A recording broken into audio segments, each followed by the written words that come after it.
તો નમસ્કાર વિદ્યાર્થી મિત્રો, સ્વાગત છે તો ફરી તમારું એકવાર સ્વાગત છે ગુજરાતની એકમાત્ર એવું પ્લેટફોર્મ કે જ્યાં તમને મળશે MCQ નો એવો કન્ટેન્ટ, મતલબ કે MCQ ની તૈયારી જે તમે આટલા સમયથી જે ચિંતિત છો MCQ પાછળ, કે તમે છો, તમારા વાલીઓ છે, જે પણ જે ચિંતિત છો ને એ ચિંતાને મુક્ત કરવા માટે આપણે એક એવી સિરીઝ લોન્ચ કરેલી છે, MCQ સિરીઝ જેને આપણે કહીએ છીએ, કે જેની અંદર MCQ તમને વિથ કન્સેપ્ટ, વિથ કન્ટેન્ટ અને એવા કન્ટેન્ટ કે જેમાં તમે લેસ ઇનપુટથી મેક્સિમમ આઉટપુટ શું કરી શકો છો, મેળવી શકો છો. તો એની માટે આપણે આ સિરીઝ સ્ટાર્ટ કરેલી છે. તો તમે જોડાયેલા રહેજો છેક સુધી. ચોક્કસ તમને બોર્ડની એક્ઝામમાં ફાયદો થશે જ. આ જે સિરીઝ આપણે ડિઝાઇન કરેલી છે એ ખાસ કરીને બોર્ડ અને ગુજકેટના MCQ માટેની છે. ભવિષ્યમાં આ જ ચેનલ પર તમને પ્યોર કન્ટેન્ટના વિડીયો, એટલે કે જેમાં તમને એઝ અ થિયરી પૂરી સમજાવવામાં આવશે વિથ કન્ટેન્ટ. બીજા નંબર પર નીટની સિરીઝ પણ આપણે શું કરી રહ્યા છીએ, સ્ટાર્ટ કરવા જઈ રહ્યા છીએ. બરાબર, એ બી તમને યુટ્યુબમાં જોવો તો મફત મળશે. એટલે આપણી જે ચેનલ છે લાઈક કરો, સબસ્ક્રાઈબ કરો. આ સિવાય તમારા મિત્રોને પણ કહો, એને પણ જો કે તમને પણ ખબર છે કે એને પણ થોડો ફાયદો થશે. બરાબર, ગુજરાતના દરેક વિદ્યાર્થીઓ આપણા કોર્સનો લાભ ઉઠાવે એવી આપણી ઈચ્છા છે. એટલે તમે હેલ્પ કરો, તમે બી બીજા બધા તમારા જે મિત્રો છે, તમારું જે ગ્રુપ છે એમાં આપણી ચેનલ ફોરવર્ડ કરો. ઓકે, ચાલો. તો આપણે બેટા સવર્ગ સંયોજનો ચેપ્ટર નંબર 5 ચર્ચા કરતા હતા, હે ને મેં કીધેલું પહેલેથી જ કે ગોલ હંમેશા તમારા માઇન્ડમાં રાખવો. બરાબર, જ્યાં સુધી 12મું ધોરણ પતે નહીં ત્યાં સુધી જે ગોલ છે એ આપણા મગજમાં ફરતો રહેવો જોઈએ, હે ને. વારંવાર ગોલ યાદ કરવાની કોશિશ કરો તો જે આપણું માઇન્ડ છે એ પૂરેપૂરું ફોકસ રહે ગોલ પ્રત્યે. બરાબર, અને એને કારણે તમને મહેનત કરવામાં બી થોડો શું આવે, જુસ્સો આવે. ઓકે, તો આ ટાર્ગેટ શું હતો સર આપણો, તમે યાદ કરો તો આ ચેપ્ટરની અંદર આપણે જે ટાર્ગેટ સેટ કરેલો છે એ છે 9 out of 9, એને મિત્રો. તો 9 માંથી 9 MCQ સર આવે જ. ચેનલ સાથે ખાલી જોડાઈ રહ્યો. બરાબર, હું જેમ કહું એ રીતનું તમે તૈયારી કરો. તમારું 100% જો 9 માંથી 9 આવશે જ. આ સિવાય આગળ પણ તમે જેટલા પણ ગોલ સેટ કરેલા છે 12મા ધોરણમાં એ પણ તમારા 100% પૂરા થશે જ. ઓકે, ચાલો. તો થોડું ફટાફટ 5 મિનિટ હું થોડું રિકેપ કરાવી દઉં કે આ ચેપ્ટર તમને પણ ખબર છે કે આપણે આ ચેપ્ટરને 9 ટોપિકમાં વિભાજિત કરેલું છે ને. આપણી જે ભણવાની જે સિસ્ટમ છે આની અંદર, તો જે આપણો આ કોર્સ જે રીતે ડિઝાઇન કરેલો છે એ આપણે વારંવાર કહીએ છીએ કે સૌથી પહેલાં તો આપણે ચેપ્ટરને અમુક ટોપિકોમાં વિભાજિત કરશું.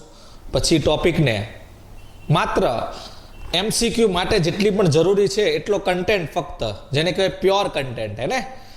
આખી થિયરી કે એટલું બધું આપણે યાદ રાખવાની કોઈ જરૂર નથી MCQ સોલ્વ કરવા માટે. કેમ કે જો બેટા થિયરી વસ્તુ અલગ છે, MCQ વસ્તુ અલગ છે. અને હું તમને એમ નથી કહેતો કે સર થિયરી ન વાંચીએ તો જ MCQ આવડે, એવું નથી. થિયરીની તૈયારી કરો છો વોટ સારી વસ્તુ છે, એની માટે તમે જે પણ તૈયારી કરતા હોય, બરાબર, યાદ રાખીને લખીને યાદ રાખતા હોય અથવા તો સમજતા હોય કે જે પણ મેટર્ન તમે યુઝ કરતા હોય. પણ MCQ જે છે ને એ પ્યોરલી કન્સેપ્ટ બેઝ આવે. બરાબર, એટલે એમાં ખાલી ફોકસ આપણો કન્સેપ્ટ પર જ હોવો જોઈએ. શબ્દ થોડા આમ તેમ હોય તો ચાલી જાય ને, એવું નથી કે ટેક્સ્ટબુકના જ વર્ડિંગમાં તમારે કન્સેપ્ટ યાદ રાખવો. બરાબર છે. તો જેટલો પણ કન્સેપ્ટ આપણને MCQ સોલ્વ કરવા માટે જરૂરી છે એ કન્સેપ્ટ આપણે થોડું ભણીશું, અને ત્યારબાદ એ કન્સેપ્ટને આધારિત એટલે કે એ ટોપિકને આધારિત આપણે MCQ 10-12 જેટલા પણ હોય એની પર આપણે એ રીતે આપણે આપણી જે કોર્સ છે એ ડિઝાઇન કરેલો છે. એને કારણે શું કે લેસ ઇનપુટ પર તમે મેક્સિમમ આઉટપુટ મેળવી શકો છો. તો 9 ટોપિક હતા. આપણે લાસ્ટ ક્લાસમાં તમને ખબર હોય તો એક આ પ્રસ્તાવના અને આ પહેલા જે 2 ટોપિક છે એ આપણે કમ્પ્લીટ કરેલા હતા. બરાબર છે, તો એ પણ જરૂર વિડીયો જોઈ આવજો જે આ ચેનલ પર નવા છે. બરાબર, આ 2 વિડીયો ને આ સિવાય આની પહેલાના પણ 2 જે ચેપ્ટરો છે, દ્રાવણો અને રાસાયણિક ગતિકી, એ બી પ્લેલિસ્ટમાં તમને જોવા મળશે, તો એ પણ એકવાર જોઈને લેજો. ઓકે, તો આજે આપણે ચર્ચા કરશું વધેલા ટોપિક પર, એટલે કે ઓક્સિડેશનાંક, સંવર્ગાંકની ગણતરી અને IUPAC નામ આ લેક્ચરની અંદર. તો આ બંને ટોપિક પર આપણે આ ચેપ્ટરમાં ડિસ્કસ કરવાના છીએ આ લેક્ચરમાં.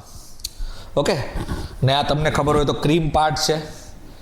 આ બંનેને આધારિત MCQ હોય ને હોય જ, એટલે આપણે લખી શકીએ કે આ જે પાર્ટ છે એ તમારો મોસ્ટ IMP પાર્ટ છે, હે ને, MCQ ની દ્રષ્ટિએ.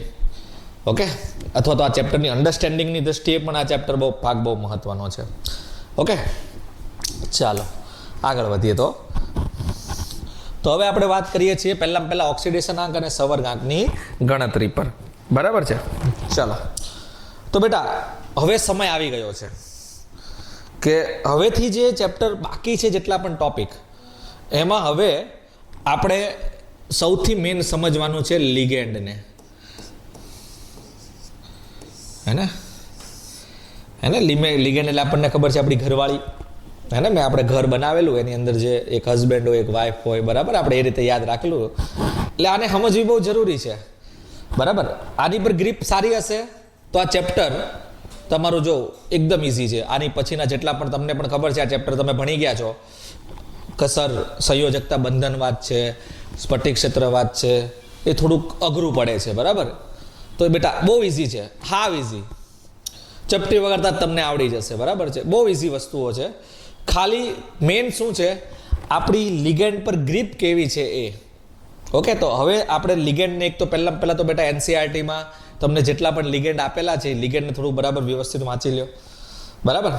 પછી તમે આપણો આ જે લેક્ચર આવશો અટેમ્પ કરવા, તો તમારી ગ્રીપ જે છે તો તમને વધારે પાવરફુલ, એટલે કે કહેવાનો મતલબ એમ છે, હું વારંવાર કહું છું કે આ લેક્ચરનો તમારે વધારેમાં વધારે ફાયદો ઉઠાવવો હોય તો એટલીસ્ટ ઘરેથી એકવાર 10-15 મિનિટ NCERT રીડ કરવી.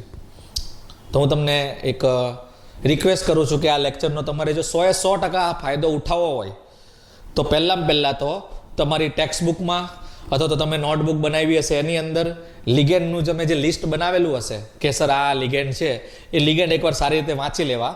પછી આ લેક્ચર અટેમ્પ કરવા આવશો તો જો તમારું કોન્ફિડન્સ અહીંયાથી અહીંયા હશે અને ચપટી વગાડતા તમે આ ટોપિક ઇઝીલી શું કરી શકશો, સમજી શકશો. ઓકે, એનો મતલબ કે આખા સંવર્ગ સંયોજનોમાં હવે જે ચેપ્ટર છે એમાં લિગેન્ડનું રાજ છે ભાઈ, હે ને. એટલે કે લિગેન્ડને તમને 100% લિગેન્ડની જાણકારી હોવી જોઈએ. લિગेंड आएगा तो सब कुछ आएगा भाई, એની જેવી સિચ્યુએશન છે. લિગेंड में नहीं कुछ आएगा तो चैप्टर में भी अब कुछ नहीं आएगा, है ને. તો લિગેન્ડ તમારે બહુ સારી રીતે સ્ટડી કરવાના છે. ચાલો, તો હું પણ તમારી સાથે સાથે થોડુંક તમને સ્ટડી કરાવી દઉં લિગેન્ડની. ઓકે, પછી આપણે આની પર ચર્ચા કરીએ. તો આપણે લિગેન્ડનું થોડું ઘણું લિસ્ટ બનાવીએ પહેલાં. તો આપણો પહેલો જ કી પોઈન્ટ છે લિગેન્ડનું લિસ્ટ, લિગેન્ડ લિસ્ટ, હે ને. જાણીએ તો ખરા કેટલા પ્રકારની, હે ને, ઘરવાળીઓ હોય. તો લિગેન્ડ કોને કે વ્યાખ્યા તો બધું આપણે આગળ ભણી ગયા. તો લિગેન્ડની વાત કરીએ તો જનરલી આપણી માટે એકદંતીય અને બહુદંતીય લિગેન્ડ, એટલે એકદંતીય અને દ્વિદંતીય લિગેન્ડ વધારે મહત્વના છે. આ સિવાય ત્રિદંતીય અને એવા બધા લિગેન્ડ છે પણ એટલી બધી જગ્યાએ યુઝ નથી થતા. આપણે આ પોર્શન, આ ચેપ્ટરને હવે વધેલો પોર્શન છે એને ધ્યાનમાં રાખીને હું કહું છું કે ભાઈ એકદંતીય અને દ્વિદંતીય લિગેન્ડ જ હવે તમારે વધારે પડતા શું થશે, યુઝ થશે. ઓકે, તો એકદંતીય લિગેન્ડ પર પહેલાં વાત કરીએ. ઓકે સર, લિગેન્ડ યાદ કેવી રીતે રાખવા? તો જો હું તમને એક ટેકનિક કહું છું, એટલે કઈ ફોર્મેટમાં તમારે લિગેન્ડ યાદ રાખવાના છે, બરાબર. તો લિગેન્ડ જે છે, એકદંતીય લિગેન્ડ પહેલાં એટલે તો શું, તો મતલબ એક દાંત હોય જેમાં, દાંત એટલે દાતા, આવી રીતે યાદ રાખવાનું. એક દંતી એટલે એક દાંત, બે દંતી એટલે બે દાંત, ત્રણ દંતી એટલે ત્રણ દાંત, હે ને. દાંત શું કરે તો જકડવાનું કામ કરે ને. તમારા આપણે શરીરમાં જે દાંત હોય, દાંતનું કામ શું હોય, કોઈ પણ વસ્તુને આમ જકડી લે, હે ને. તો એ જ રીતે આ પણ શું કામ કરે લિગેન્ડ, એની પાસે પણ દાંત હોય, એ પણ મધ્યસ્થ પરમાણુને શું કરી રાખે, જકડી રાખે, બરાબર. એટલે સવર્ગ સહસંયોજક બંધથી જોડી રાખે. એટલે આ રીતે તમે યાદ રાખી શકો છો. ઓકે, એક દંતીય લિગેન્ડ એટલે એક દાંતવાળો લિગેન્ડ, એક દાંતવાળો લિગેન્ડ એટલે કે જેની પાસે એક દાતા પરમાણુ હાજર હોય. તો એક દંતીયમાં કઈ રીતે, તો જો તમારે છે ને હું યાદ રાખવાનું, તો એક તો લિગેન્ડનું નામ અથવા તો લિગેન્ડનું સૂત્ર યાદ રાખવાનું, બરાબર. એક એનું નામ યાદ રાખવાનું, ને ત્રીજા નંબર પર વીજભાર યાદ રાખવાનો, હે ને. તો 3 વસ્તુ યાદ રાખવાનું. જેમ કે હું તમને કહું, જેમ કે હું એક લિગેન્ડ લઈ લઉં, જલહી જીવન વોટર, ને અહીંયા દાતા પરમાણુ એક યાદ રાખી લેવાનું, એટલે આપણને એ પણ ખબર હોવી જોઈએ કે દાતા કોણ છે, દાંત કોની પાસે છે.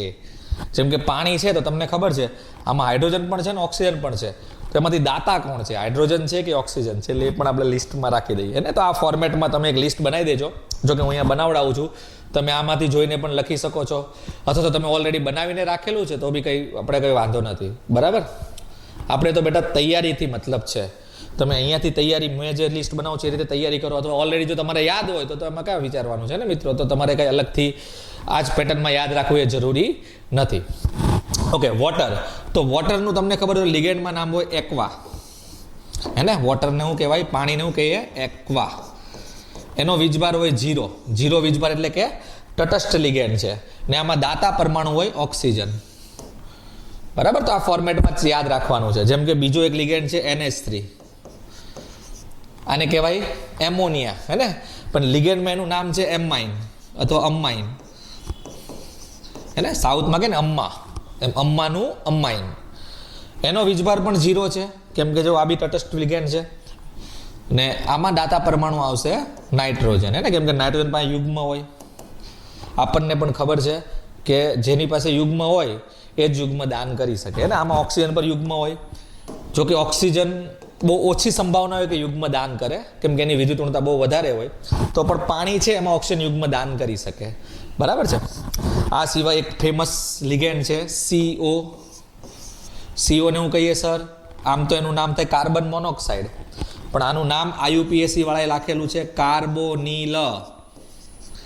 તમે જોશો તો આ પણ વીજભાર રહિત છે, એટલે કે તટસ્થ લિગેન્ડ છે, ને આમાં દાતા પરમાણુ આવશે કાર્બન, બરાબર.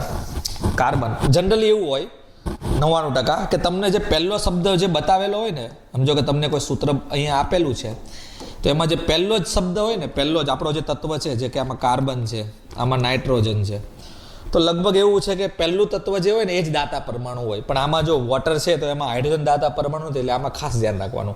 પણ 99% એવું હોય કે તમારે લિગેન્ડમાં જે સૂત્ર તમે લખો છો એમાં જે પહેલું તત્વ આવે એ જ આપણો દાતા પરમાણુ હોય, બરાબર. દાતા પરમાણુ યાદ રાખવો બહુ જરૂરી છે, કેમ કે આગળ એવા કન્સેપ્ટ છે આ ચેપ્ટરમાં જેની પર તમારે સારી એવી ગ્રીપ બેસાડવી હોય તો તમારે દાતા પરમાણુ કોણ છે એ ખબર હોવી જોઈએ.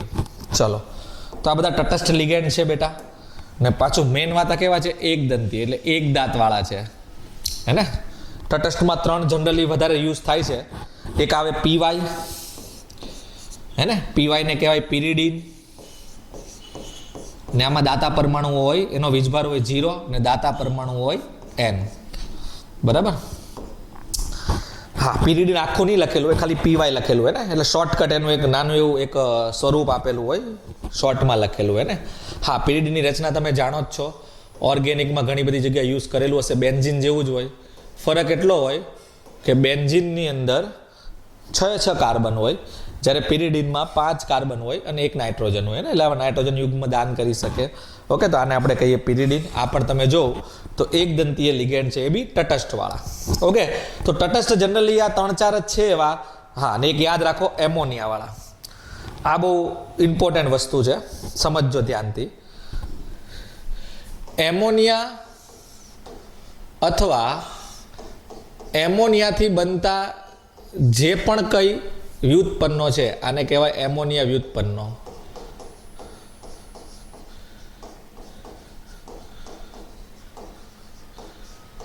હે ને, આ બધા જ બહુ સારા લિગેન્ડ તરીકે વર્તી શકે, હે ને. આમાંથી તમે બહુ બધી પ્રકારના લિગેન્ડ યુઝ કરી શકો, કેમ કે આ બધામાં એક વસ્તુ કોમન છે, એ છે નાઇટ્રોજન, હે ને. નાઇટ્રોજન પર તમને ખબર છે એક યુગ્મ હોય ને હોય જ, એને 3 સંયોજકતા હોય એની. તો નાઇટ્રોજન બહુ સારો એવો દાતા કહી શકો. એટલે તો તમને ખબર હોય તો એમાઇન સ્વભાવે બેઝિક હોય, ભણી ગયા ને ચેપ્ટર નંબર 9, એમાં તમે જોયું હશે બધા એમાઇનના બેઝિકતાના ક્રમ લગાવતા. બેઝનું કામ જ છે યુગ્મ દાન કરવું, તો જે યુગ્મ દાન કરે છે એ બેઝ તરીકે પણ વર્તી શકે, ને આ ચેપ્ટર મુજબ લિગેન્ડ તરીકે પણ વર્તી શકે. એટલે એમોનિયા અને એમોનિયાથી બનતા જે પણ સંયોજનો છે એ બહુ સારા લિગેન્ડ તરીકે વર્તી શકે, હે ને. જેમ કે તમે જો RNH2 તો છે ને લિગેન્ડ, હે ને, નાઇટ્રોજન દાતા પરમાણુ.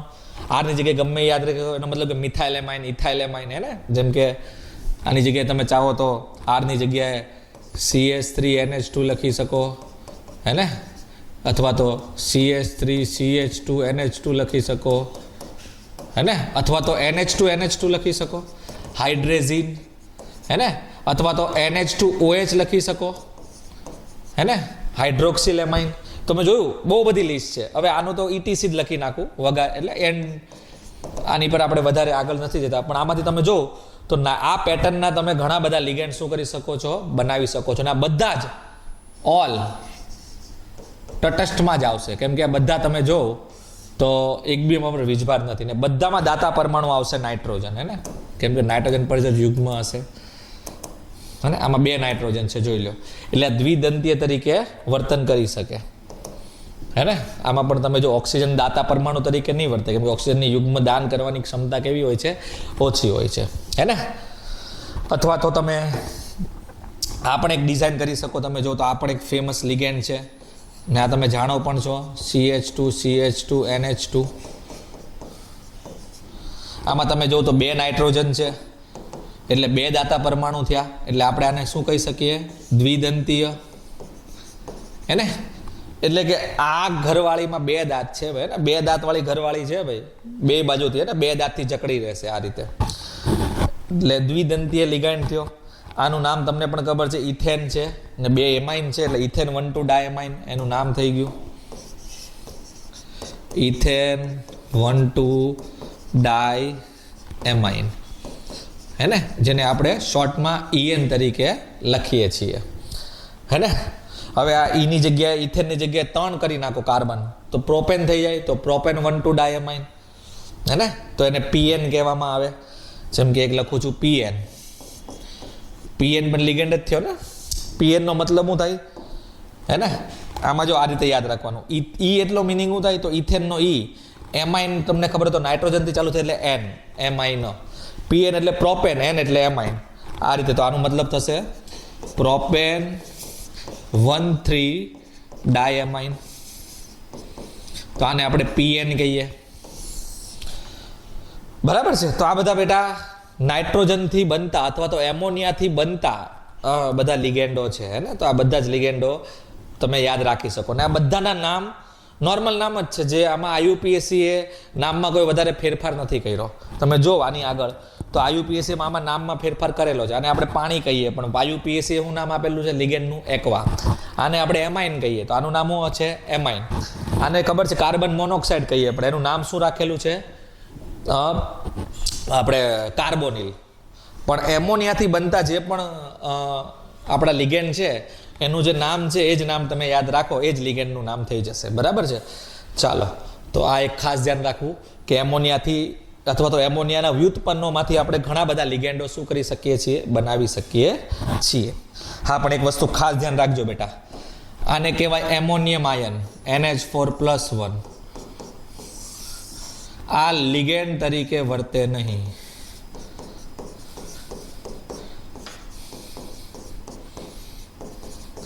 હે ને, આ ભાઈ છે લિગેન્ડ તરીકે વર્તે નહીં.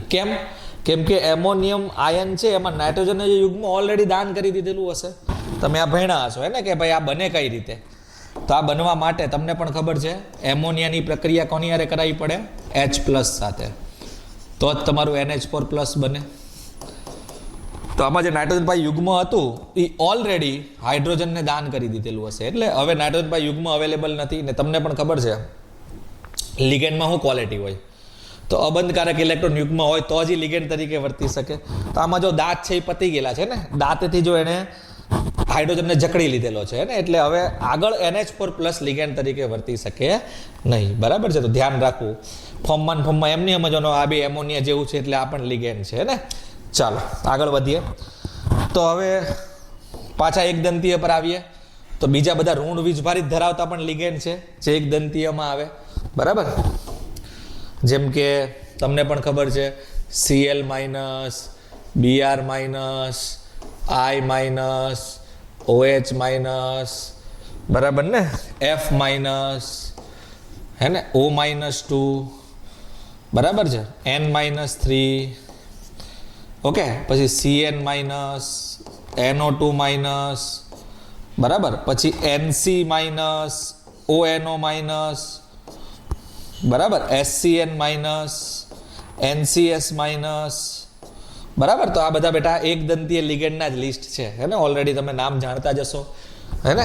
ખાલી એટલો ફરક છે બેટા, લિગેન્ડના નામમાં IUPAC કેટલું ફરક કરેલો છે. ઋણ આયન હોય તો તમને ખબર હોય તો આપણે ID લગાડીએ, કે Cl માઇનસ હોય તો એને આપણે ક્લોરાઇડ લખીએ, હે ને. ઇંગ્લિશ લખું છું બેટા, ક્લોરાઇડ. તો તમને વધારે ખબર પડશે આનું નામ. એટલે તમને આનું નામ આવડે છે તો ખાલી એક જ ફેરફાર કરવાનો છે. IUPAC ખાલી એટલું ચેન્જ કરેલું છે કે અહીંયા છેલ્લે E છે એની જગ્યાએ O લગી દેવાનું. એટલે Cl નું ક્લોરાઇડ હતું તો હવે શું થઈ જશે? ક્લોરાઇડો, હે ને. તો બસ આ બધાની પાછળ જો E આવતું હશે તો E કાઢીને O લગાવી દેવાનું છે, એટલે તમારો લિગેન્ડનું નામ થઈ જશે, ને. એટલે જોયું, એક જ ટેકનિક પર તમને બધા લિગેન્ડના નામ શું થઈ જશે? યાદ રહી જશે. ઓકે, તો આ ખાલી ટેકનિક યાદ રાખવાની છે, હે ને. મેં હું કીધું, બ્રહ્માસ્ત્રનો ખજાનો આ જ છે બેટા. જોયું, એક સિસ્ટમ સમજી ગયા એટલે બધાના નામ તમને આવડી ગયા. રેડી ને? તો આ જ આપણા કોર્સની ખાસ વાત છે, બરાબર ને. એટલે જો તમે લેસ ઇનપુટ પર વધારે આઉટપુટ મેળવી શકો, બરાબર. તો ખાલી યાદ રાખવાનું આ જ, કે ઋણ વીજભારિત લિગેન્ડ હોય, બરાબર. કોઈ પણ ઋણ વીજભારિત લિગેન્ડ, તમને ખબર હોય તો આ ઋણ વીજભારિત લિગેન્ડ છે. કોઈ પણ ઋણ વીજભારિત લિગેન્ડ હોય તો છેલ્લે E કાઢીને O લગાવી દો એટલે એનું નામ થઈ ગયું, સિસ્ટમમાં સેટ થઈ જશે, ને. જેમ કે Cl છે તો ક્લોરાઇડો નામ થઈ ગયું આનું. ક્લોરો પણ લખી શકો, પણ એની કરતાં ક્લોરીડો વધારે, ક્લોરાઇડો અથવા ક્લોરીડો. Br માઇનસ હશે તો બ્રોમિડો, કેમ કે Br માઇનસ એટલે બ્રોમાઇડ, બ્રોમાઇડમાં O લગાવી દો એટલે બ્રોમિડો. I માઇનસ એટલે આયોડાઇડ, આયોડાઇડમાં O લગાવી દો તો આયોડીડો, આયોડીડો. OH માઇનસ એટલે હાઇડ્રોક્સાઇડ, O લગાવી દો તો હાઇડ્રોક્સાઇડો, હાઇડ્રોક્સાઇડો. F માઇનસ ફ્લોરો, ફ્લોરોમાં ફ્લોરાઇડ છે, ફ્લોરાઇડમાં O લગાવી એટલે ફ્લોરિડો. O માઇનસ ઓક્સાઇડ છે તો ઓક્સાઇડો, હે ને. N માઇનસ 3 આને નાઇટ્રાઇડ કહેવાય તો નાઇટ્રાઇડો. Cn માઇનસ સાયનાઇડ કહેવાય તો સાયનાઇડો. NO2 માઇનસ નાઇટ્રો કહેવાય તો નાઇટ્રીટો, નાઇટ્રીટો. ધ્યાન રાખજો, અહીંયા લખવું પડે N નાઇટ્રીટો, કેમ કે તમને ખબર છે આ છેલ્લે મેં જેટલા પણ એડ કરેલા છે, તમે જો આટલો લિસ્ટ, આ ભાગ, આ બધા ઉભયદંતીય લિગેન્ડ છે, હે ને. જો કે ઉભયદંતીય લિગેન્ડ એક દંતીય લિગેન્ડમાં જ આવે. ખાલી ફરક એટલો ઉભયદંતીમાં દાતા પરમાણુ એક હોય, પણ એક એક્ટિવ હશે તો બીજો ઇનએક્ટિવ હશે, ને બીજો દાતા પરમાણુ ઇનએક્ટિવ હશે તો પહેલો એક્ટિવ હશે, બરાબર છે. તો એમાં લિંક ક્યાંથી થાય છે એની પર આધાર રાખવાનો કે દાતા કોણ છે. તો અમે પહેલા જ કીધેલું એક ટેકનિક, કે લિગેન્ડનું સૂત્ર જોવાનું, ફોટો જોવાનો, ફોટામાં જે પહેલું તત્વ દેખાય એ જ આપણો દાતા પરમાણુ હોય લગભગ. તો જો આમાં કાર્બન દાતા છે, આમાં નાઇટ્રોજન દાતા છે, આમાં નાઇટ્રોજન દાતા છે, આમાં ઓક્સિજન દાતા, આમાં સલ્ફર દાતા, આમાં નાઇટ્રોજન દાતા, હે ને. તો આ સિસ્ટમ હંમેશા યાદ રાખવાની આપણી, હે ને. આ ગેમ આવડવી જ જોઈએ બેટા, હે ને. ફોટો દેખાય, ફોટામાં જે પહેલું તત્વ દેખાય એ જ આપણો દાતા પરમાણુ હોય, બરાબર. એટલે ઉભયદંતીય લિગેન્ડ મેં બે સ્વરૂપે દર્શાવી શકો ને. એટલે નામ તો સેમ જ રહેશે, ખાલી લિંક અલગ હશે.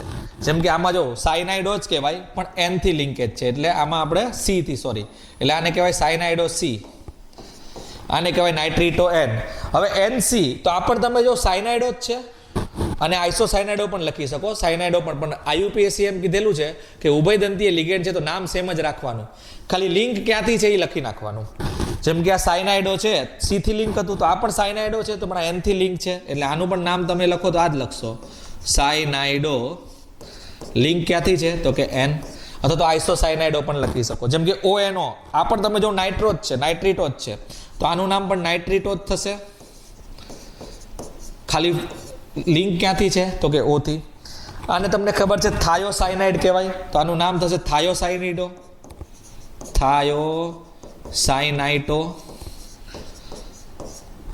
S થી લિંક છે એટલે S, ને NCS એટલે આ પણ થાયોસાયનાઇટો જ છે, પણ લિંક ક્યાંથી છે N થી, એટલે આને કહી શકું થાયોસાયનાઇટો N, બરાબર. તો આ રીતે જે ઉભયદંતીય લિગેન્ડ છે એના નામ પણ આ રીતે યાદ રાખી શકો, હે ને. તો જો આટલું લિસ્ટ બનાવી દેજો, ને 99.9% લગભગ એક દંતીય જેટલા પણ લિગેન્ડ છે એ લગભગ આ લિસ્ટમાંથી જ તમારે એક્ઝામમાં આવશે. ગુજકેટ ને એનસીઆરટી એટલે કે બોર્ડની વાત કરું છું. હા, નીટ ને જેઈ માટે થોડાક આની કરતા એક્સ્ટ્રા થોડા લિગેન્ડ યાદ રાખવો પડે. વીજભાર ખાસ યાદ રાખવાનો, જો લખેલો જ છે -1 -1 -1, આ -2 -3 બધા બાકી -1. જનરલી એવું છે કે એક દંતીય હોય તો સામાન્ય રીતે વીજભાર -1 હોય. ઓકે, ચાલો તો હવે હું લિસ્ટ બનાવું છે દ્વિદંતીયનું. આપણે જનરલી એક દંતીય અને દ્વિદંતીય પર ચર્ચા વધારે કરશું, કેમ કે મેં પહેલાં જ કીધેલું છે કે હવે આની આગળનું જે ચેપ્ટર છે, જેટલો પોર્શન વધેલો છે એમાં મોસ્ટલી તમારું કામ એક દંતીય અને દ્વિદંતીય યાદ, ને મોસ્ટલી એક દંતીય, એટલે એક દંતીયનું લિસ્ટ થોડુંક મોટું બનશે. ચલો હવે દ્વિદંતીયની વાત કરીએ તો દ્વિદંતીય લિગેન્ડ જો બહુ ઓછા છે. કેટલા યાદ રાખવાના છે હું તમને કહું. એક તો હમણાં આપણે ભણી ગયા સર EN, હે ને. EN એટલે શું થાય તો કે ઇથેન 1,2 ડાયએમાઇન. એમાં વીજભાર કેટલો છે તો 0, કેમ કે તટસ્થ લિગેન્ડ છે. ને દાતા પરમાણુ કોણ હશે તો કે નાઇટ્રોજન. એને પહેલા આપણા ફોર્મેટમાં જ યાદ રાખવાનું. અહીંયા જો મેં એ ફોર્મેટ નથી લખ્યું, પણ તમે જોઈને ફોર્મેટ પૂરું કરી નાખજો. એટલે હું તમે એક પેજમાં એક લિસ્ટ બનાવી દો ને તો બહુ સારું. ને હું પહેલાં જ કહું તો તમે લિસ્ટ ઓલરેડી બનાવેલું છે તો નવું કંઈ બનાવવાની જરૂર નથી. જો નથી બનાવ્યું તો બેટા જરૂર ને જરૂર બનાવજો, કેમ કે આ જો તમને આવડી ગયું તો આની પછીનું ચેપ્ટર છે ને, આની પછીનો જે ભાગ એકદમ ચપટી વગાડતા તમને આવડી જશે. એવા હું તમને માસ્ટર બનાવી દઈશ કે આમ જો 2 થી 3 સેકન્ડમાં જ તમે વિચારીને જવાબ ટીક કરી નાખશો, હે ને. એટલે ધ્યાન રાખજો બેટા. એટલે અથવા તો જે પણ નાના નાના કન્સેપ્ટ છે એ આને બેઝ જ છે. તો અહીંયા તો જો મેં સૂત્ર લખેલું છે, આ નામ છે, તો અહીંયા તમે એક કોલમમાં વીજભાર ને એક કોલમમાં દાતા પરમાણુ લખી નાખજો, બરાબર. ચલો ઓકે, આમાં 2 N હશે, બંને NN હે ને. 2 દાંતવાળી છે ને આ તો. કેટલા દાંતવાળી છે આ EN તો 2 દાંતવાળી છે, હે ને. 2 દાંતવાળી એટલે 2 દાતા હોય તો બંને દાતા NN હશે. પછી PN પણ ભણી ગયા. PN નો મતલબ શું થાય? પ્રોપેન 1,2 સોરી 1, પ્રોપેન આવ્યું ને 1 ને 3 પર હશે એટલે 1,3 ડાયએમાઇન. આ પણ 0 ને આમાં દાતા પરમાણુ NN જ હશે બંને, હે ને. એક આ બહુ ફેમસ છે OX -2, અથવા તો આને આ રીતે પણ લખે C2O4 -. આને ઓક્ઝિલેટો કહેવાય. ઓક્ઝિલેટો છેલ્લે O લાગેલું છે જો દેખાય. એકચ્યુઅલી આ ઓક્ઝિલેટ આયન છે ને, ઓક્ઝિલિક એસિડમાંથી જે બને ઓક્ઝિલેટ આયન. પણ IUPACના સિસ્ટમ મુજબ E હટાડો O લગાડો એટલે ઓક્ઝિલેટનું શું થઈ ગયું? ઓક્ઝિલેટો. હા, આમાં આનો વીજભાર -2 આવશે જો, છે ને -2. ને આમાં બંને દાતા પરમાણુ ઓક્સિજન હશે. આની રચના કદાચ તમને ખબર હોય, દ્વિદંતીય છે તો ઓક્ઝિલેટો એટલે આ રીતની આની રચના હશે. Carbon double bond oxygen single bond minus, carbon double bond oxygen, હે ને. તો તમે જો 2 ઓક્સિજન માઇનસ છે એટલે 2 દાતા છે, 2 દાંત દેખાય છે, એક અહીંયાથી જકડશે ને એક અહીંયાથી જકડશે, હે ને. એટલે તમે જોઈ શકો છો ઓક્ઝિલેટો દ્વિદંતીય લિગેન્ડમાં આવશે ને બંને દાતા પરમાણુ ઓક્સિજન છે. એક આ બહુ ઇમ્પોર્ટન્ટ છે, એ છે BPY. આને કહેવાય બાયપિરામિડ, સોરી બાયપિરિડીન. આ પણ તટસ્થ લિગેન્ડ છે ને આમાં પણ દાતા પરમાણુ નાઇટ્રોજન જ હશે. પિરિડીન જેવું જ છે, પિરિડીન જ છે ને, એટલે NN હશે. બાયપિરાડિન એટલે 2 પિરિડીન હશે, હે ને. તો આનું કદાચ તમે ચિત્ર બનાવો, આનું જે સૂત્ર છે એ આ રીતનું હશે. આ રીતે એક પિરિડીન હશે ને એની સાથે આ રીતે બીજો પિરિડીન જોડાયેલો હશે, હે ને. આને કહેવાય બાયપિરિડીન. ઓકે, અથવા તો આ રીતે પણ જોડાયેલો હોઈ શકે. 1 મિનિટ, આ રીતે હશે, એની સાથે આ રીતે બીજો પિરિડીન જોડાયેલો હશે, તો આને કહેવાય બાયપિરિડીન. તો જોઈ શકો છો બંનેમાં દાતા પરમાણુ નાઇટ્રોજન છે. તો આ દ્વિદંતીય છે જે તમારે ખાસ યાદ રાખવાનું છે, હે ને. તો લગભગ એટલા જ પૂછે. આ કાર્બોનેટો એક છે CO3 -2, સલ્ફેટો છે SO4 -2, હે ને. તો કાર્બોનેટો અને સલ્ફેટો, કેમ કે આનું નામ સલ્ફેટ છે, છેલ્લે O લગાડો સલ્ફેટો. કાર્બોનેટ છે, ઋણાયન છે એટલે O લગાડો એટલે કાર્બોનેટો, હે ને. વીજભાર બંનેનો -1 આવશે ને દાતા પરમાણુ ઓક્સિજન આવશે, હે ને. તો આટલા બધા દ્વિદંતીય લિગેન્ડ છે, તો આ લિસ્ટ યાદ રાખવું. ઓકે, ને ત્રિદંતીયમાં પીટીએન એક ફેમસ છે. જો ત્રિદંતીયની વાત કરું તો એક પીટીએન જ છે એક જે ત્રિદંતીયમાં કામ આવે, ત્રિદંતીય. હે ને, પીટીએન આવું કઈ હોય, પ્રોપેન હોય, પી એટલે પ્રોપેન, ટી એટલે ટ્રાય, એન એટલે એમાઇન. જ્યાં પણ એન આવે શોર્ટકટમાં એટલે એને એમાઇન સમજવાનું. તો પ્રોપેન એટલે 3 કાર્બન હશે આ રીતે, હે ને 3 એમાઇન હશે. ટ્રાય એટલે એક અહીંયા એમાઇન હશે, એક અહીંયા એમાઇન હશે ને એક અહીંયા એમાઇન હશે, હે ને. તો આને કહીએ આપણે પીટીએન. ઓકે, તો તમે જોઈ શકો છો આ બંને યુગ્મ હશે એટલે 3 દાતા પરમાણુ થઈ ગયા ને. 3 દાંત વાળી છે આ. કેટલા દાંત વાળી છે ભાઈ? 3 દાંત વાળી, હે ને. એક ફોસ્ફેટો PO4 -3 અને ફોસ્ફેટો કહેવાય. PO4 એટલે ફોસ્ફેટ, હે ને. ઋણાયન છે એટલે ઓ લગાડો છેલ્લે તો ફોસ્ફેટો થઈ જશે, હે ને. આ પણ ત્રિદંતીય છે કેમ કે આની તમે રચના બનાવશો તો આવી કઈ બનશે, હે ને. થઈ ગયું ફોસ્ફેટ.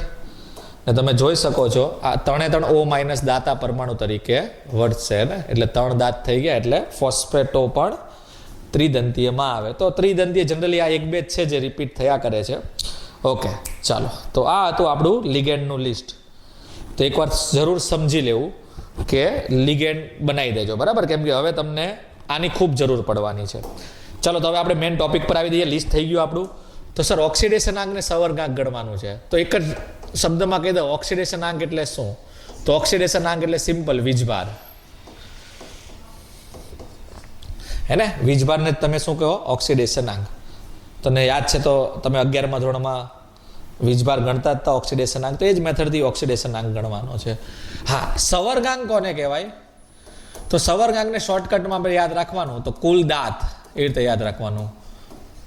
જે લિગેન્ડના કુલ દાંત હોય એને કહેવાય સંવર્ગાંક. એટલે એક જ સંયોજનમાં કેટલા લિગેન્ડ છે એનાથી મતલબ નથી, કેટલા દાંત છે. કેમ કે આપણને ખબર છે દ્વિદંતીય લિગેન્ડ હશે તો 2 દાંત હશે, ત્રિદંતીય લિગેન્ડ હશે તો 3 દાંત વાળી હશે, એક દંતીય લિગેન્ડ હશે તો 1 દાંત વાળી હશે.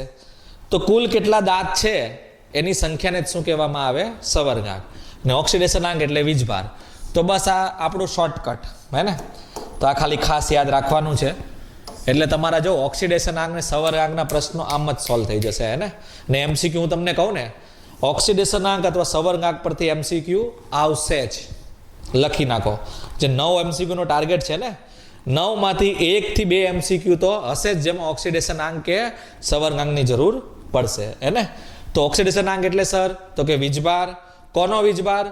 તો જેનો ઓક્સિડેશન આંક ગણવાનો છે. જનરલી જે ઓક્સિડેશન આંક ગણવાનો કે એ ધાતુનો હોય, એટલે આપણે કદાચ આ ધ્યાન રાખવાનું. આ જે ઓક્સિડેશન આંક ગણવાનું કીધું છે તો વીજભાર કોનો ગણવાનો? મધ્યસ્થ ધાતુનો. ને સંવર્ગાંક એટલે મેં શોર્ટકટમાં યાદ રખાઈ દીધું છે આપણી જે નિંજા ટેકનિક, દાંત કુલ, હે ને. વ્યાખ્યા જોઈ પણ ચોપડીમાં તમને આપેલી છે, તમે યાદ રાખી શકો. બાકી તો મતલબ શું થાય?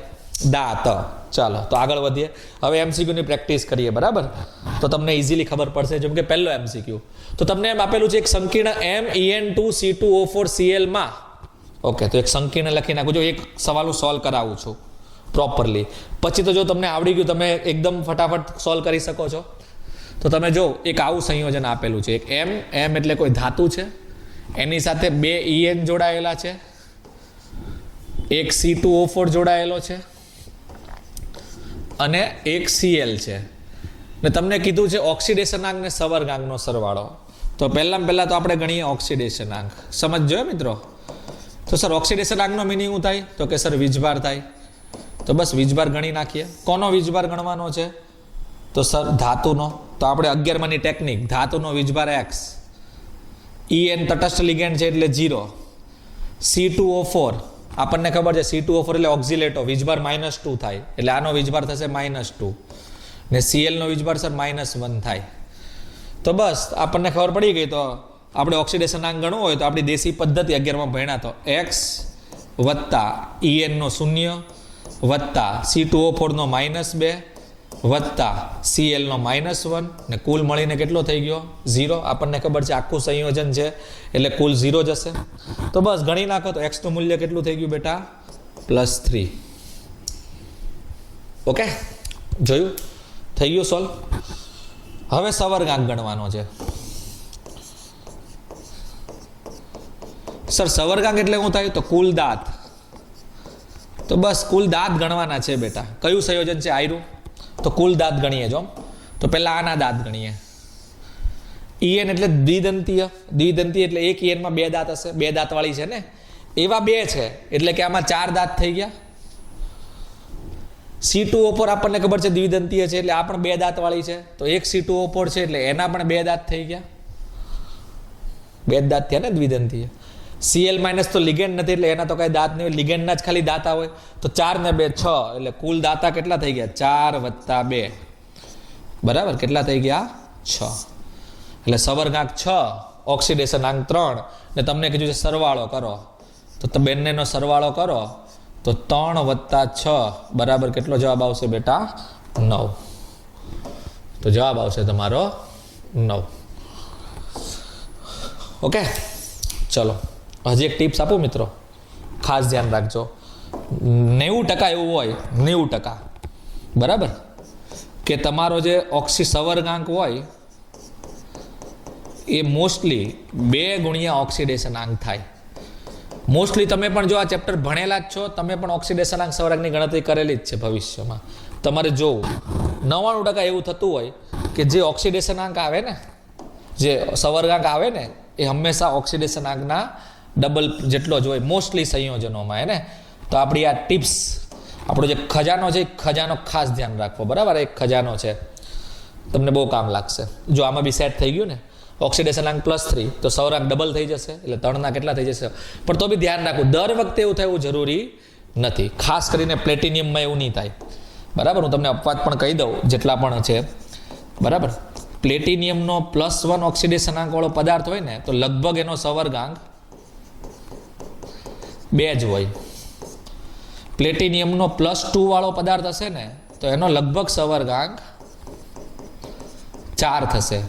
પરંતુ પ્લેટિનિયમ +4 પણ તમને જોવા મળશે. તો જનરલી પ્લેટિનિયમ +4 હોય તો એનો સવર્ગાંક લગભગ 6 હોય, ડબલ ન થતો હોય અહીંયા બરાબર. તમારે જોઈ લેવું, ખાસ કરીને આવું પેટર્ન રિપીટ જોવા મળે બરાબર છે. તો આ થોડુંક યાદ રાખી લેવું. બાકી તમને આવડી તો ગયું જ છે, ફરીથી એકવાર સમજી લો. એટલે હું આવા સવાલો તમે ફટાફટ ચપટી વગાડતા જ કહી દો. સર ઓક્સિડેશનાંક ગણવાનો છે. ઓક્સિડેશનાંક એટલે કે વીજભાર, તો એમનો x એમનો જ ગણવાનો હોય. આનો 0, આનો -2. 11મા ધોરણની ટેકનિક છે, ગણી નાખ્યું. સર સવર્ગાંક એટલે? સર સવર્ગાંક એટલે કુલ દાંત ગણવાના છે. ઈએન 2 ઈએન એટલે 4 દાંત થઈ ગયા, કેમ કે ઈએન 2 દાંત વાળી હોય, એવા 2 ઈએન છે એટલે 4 દાંત. C2O4 બી દ્વિદંતીયમાં એટલે આ પણ 2 દાંત વાળી છે, તો અહીંયાથી 4 દાંત આવ્યા, અહીંયાથી 2 દાંત આવ્યા એટલે 6 દાંતેથી આ એમને શું કરેલો હશે? જકડેલો હશે. હે ને? એટલે સવર્ગાંક કેટલો થઈ ગયો તમારો? 6. ચલો આગળ વધીએ. નેક્સ્ટ સવાલ. તો તમને એમ કીધું છે કે એક સંયોજન આપેલું છે આવું કંઈ, તો તમે જો કેવું સંયોજન છે. Fe છે, એની ઉપર 3 લખેલું છે, એનો મતલબ Fe+3 છે એવું કહેવાય. પછી પાણી છે 4, પછી C2O4 છે અને 12 ClX છે. એટલે કેટલા Cl છે આપણે જણાવવાના છે. તો સર વીજભારથી જ થઈ જશે, કેમ કે આપણને પણ ખબર છે આ બધાનો કુલ વીજભાર હંમેશા કેટલો હોય? 0. તો આપણે વીજભાર ટેકનિક યુઝ કરીએ બરાબર. તો આપણે વીજભાર ગણીએ જો. તો વીજભાર કેટલો આવે છે? તો Fe નો +3 છે અહીંયા જો, H2O નો 0 થાય, C2O4 નો -2 થાય ને Cl નો -1 થાય. હે ને? તો તમે જો +3 વત્તા 0 વત્તા -2 વત્તા Cl નો -1 છે, પણ કેટલા Cl છે? x જેટલા Cl છે, તો x × -1 બરાબર 0. આ થયું ને મિત્રો? તમે જો Fe+3 વાળો તો એક જ મેમ્બર છે. હવે 0 વાળા 4 છે તો 0 જ કહેવાય ને. આ -2 છે. હવે Cl નો -1 છે, પણ કેટલા Cl છે એ નથી ખબર, એ તો આપણે ગણવાનું છે. તો x જેટલા Cl છે -1 બરાબર. 11મા ધોરણમાં આ રીતે કરતા, તો બસ હવે x ગણી નાખો, ઈઝી સવાલ. તો કેટલું થશે? 3 -2 બરાબર. કેટલું વધ્યું બેટા? 3 છે, આ -2 વત્તા -x બરાબર 0. તો x બરાબર કેટલું થઈ ગયું મિત્રો? તો ચેક કરી લો. x બરાબર થઈ જશે તમારું +1. જોઈ લો. 1 જ થશે ને, એનો મતલબ x નું મૂલ્ય 1 હોવું જોઈએ. એટલે તમારો સાચો જવાબ આવશે બેટા 1 અડે 1. હે ને? તો હંમેશા યાદ રાખવાનું, આવો કોઈ પણ સંખ્યા પ્રતિઆયનની સંખ્યા કહે ને, પ્રતિઆયન જ કહેવાય ને, એ પ્રતિઆયનની સંખ્યા અથવા તો કોઈનું પણ તમારે વીજભાર ગણવાનું કહે તો સિમ્પલ આ વીજભારની ટેકનિક યાદ રાખવાની, જે 11મા ધોરણમાં ભણી ગયા. હે ને? આ રીતે વીજભારનો સરવાળો કરીને તમે આ પ્રકારના પ્રશ્નો ઇઝીલી શું કરી શકો? સોલ્વ કરી શકો. બરાબર છે? તો આ રીતે પણ વિચારો. જો આ +3 છે બીજી રીત, આ -2 છે, તો આખા ઘર પર કેટલો વીજભાર આવશે છે? Second method. લોજિકલ વસ્તુ વાત કરીએ, આપણને એટલી તો ખબર છે કે સંસારનો નિયમ છે, જેટલા ધન આયન હોય એટલા જ ઋણ આયન, તટસ્થ રીતે હોય, એટલે જેટલો ધન વીજભાર હોય એટલો જ ઋણ વીજભાર હોય. તો આ ઘર પર કેટલો વીજભાર આવે? તો ખાલી ઘરને નજર નાખો, તો આ +3 છે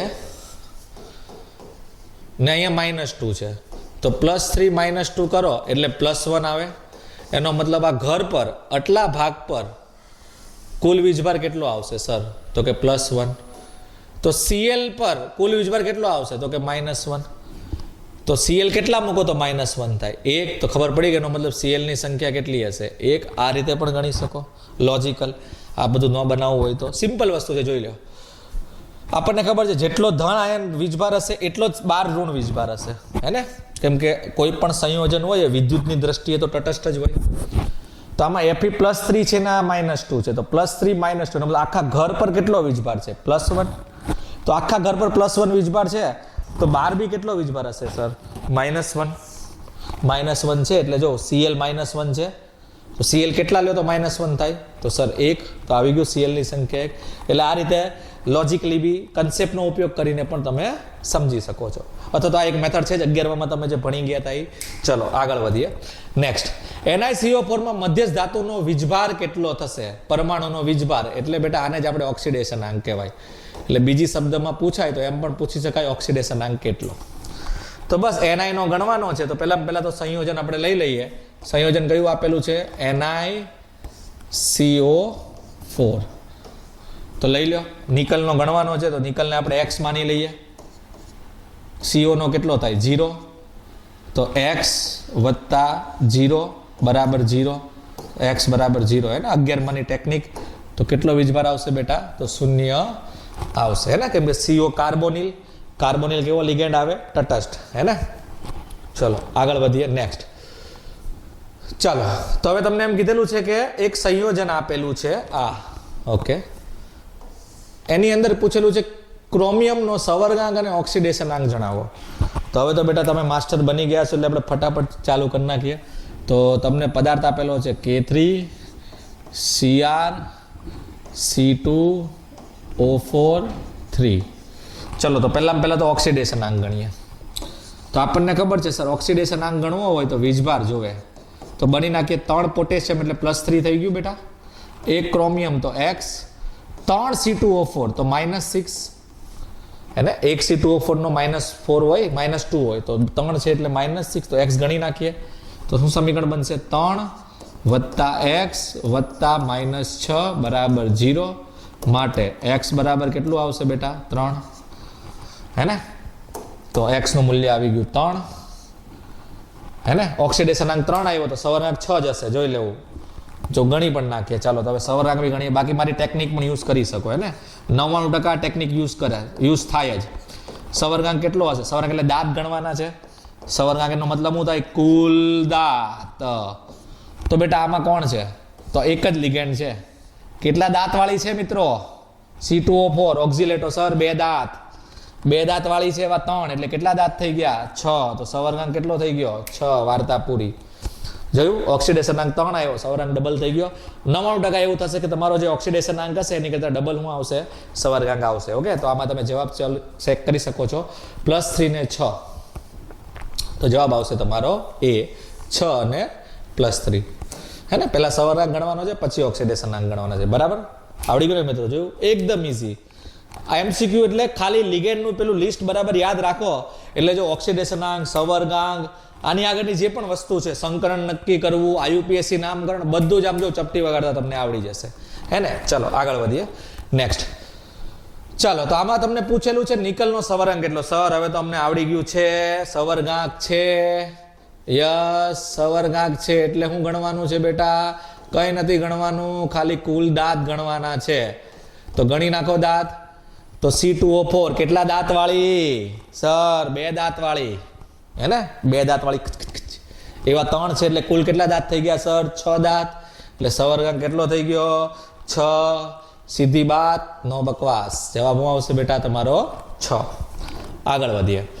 NaCO BPY એટલે બાયપિરિડિન જો અહીંયા આપેલું જ છે. તો કોબાલ્ટની ઓક્સિડેશન અવસ્થા અને સવર્ગાંકનો સરવાળો, એનો મતલબ કે ઓક્સિડેશન આંક ગણવાનો છે ને સવર્ગાંક ગણવાનો છે ને, બંનેનો સરવાળો કરવાનો છે. તો ચલો કયું સંયોજન છે? તો Na કોબાલ્ટ બાયપિરિડિન અને Cl4. ચલો તો પહેલા શું ગણીએ મિત્રો? તો સર ઓક્સિડેશન આંક ગણીએ. ઓક્સિડેશન આંક. ઓક્સિડેશન આંકનો મતલબ શું થાય સર? તો કે વીજભાર ગણવાનો છે. તો ગણીએ. Na નો કેટલો થાય સર? તો +1. હે ને? 11માં ભણી ગયા મિત્ર સર અમે. કોબાલ્ટનો X એનો તો ગણવાનો છે. પિરિડિન તટસ્થ લિગેન્ડ એટલે 0. Cl4 Cl એટલે -1, એવા 4 Cl એટલે -4. તો કરો સરવાળો. તો 1 + x + 0 + -4 બરાબર 0. તો x કેટલો આવશે સર? તો કે +3. તો આવી ગયો ઓક્સિડેશન આંક. હવે જો મારી ટેકનિક યુઝ કરો. ઓક્સિડેશન આંક +3 આવ્યો, સવર્ગાંક +6 એટલે 6 સવર્ગાંક જ આવશે. જોઈ લેજો. સવર્ગાંક 6, ઓક્સિડેશન આંક 3, 6 ને 3 9. જવાબ આવશે 9. જેવું આગળ હું ગણતો પણ નથી. આપણી નિંજા ટેકનિક, હે ને? લેસ ઇનપુટ પર મેક્સિમમ આઉટપુટ. આ જ આપણો ટાર્ગેટ છે. તો બી મિત્રો એકવાર ચેક કરી જોઈએ ને. બાકી હું તમને કહું ને, અપવાદવાળો કેસ લગભગ પ્લેટિનિયમમાં જ બને.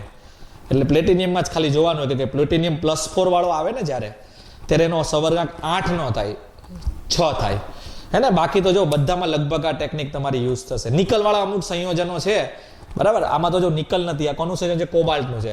કોબાલ્ટના સંયોજનોમાં તો 100% જેટલો ઓક્સિડેશન આંક હોય એની કરતાં ડબલ સવર્ગાંક આવે. ચલો તો ગણી બી નાખીએ. ચાલો તો સવર્ગાંક ગણીએ સર. સવર્ગાંક, સ્વર્ગમાં જવાનો આંક સવર્ગાંક એટલે શું થઈ ગયું? કુલ દાંત. તો દાંત ગણીએ બેટા. તો બાયપિરિડિન જો ચિત્ર આપેલું જ છે, ન આપેલું હોય તો પણ આપણે લિસ્ટ બનાવેલું જ છે. આપણને ખબર છે બાયપિરિડિનમાં 2 દાંત હોય. તો આમાં 2 દાંત થઈ ગયા. બીજો લિગેન્ડ છે Cl, ક્લોરીન સર 1 દંતીય એટલે 1 દાંત વાળી છે, એવી 4 છે એટલે 1 દાંત વાળી 4 એટલે કેટલા દાંત થઈ ગયા? 4. કુલ દાંત કેટલા થઈ ગયા? તો 2 + 4. કુલ દાંતની સંખ્યા 6. બંનેનો સરવાળો કેટલો થશે સર? 9 થઈ ગયો. આગળ વધીએ. જોયું બેટા? ચપટી વગાડતા જ આપણા MCQ સોલ્વ થઈ જવાના છે. આ તો હું સોલ્વ કરાવું છું ને સમજાવવા માટે એટલે. બાકી તમે તો બેટા હવે માસ્ટર બની ગયા છો આ ટોપિકમાં.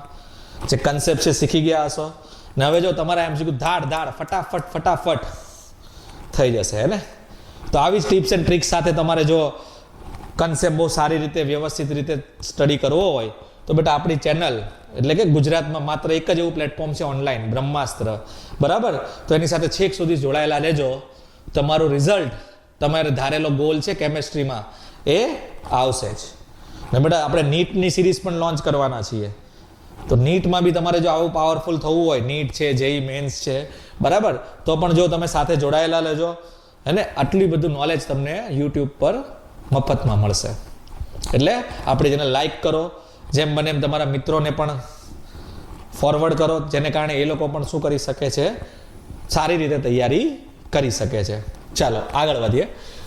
નીચે આપેલા સંયોજનની પૈકી કઈ જોડમાં ધાતુ શક્ય ઓક્સિડેશન અવસ્થા કરતા ઊંચી છે? બહુ જબરદસ્ત સવાલ.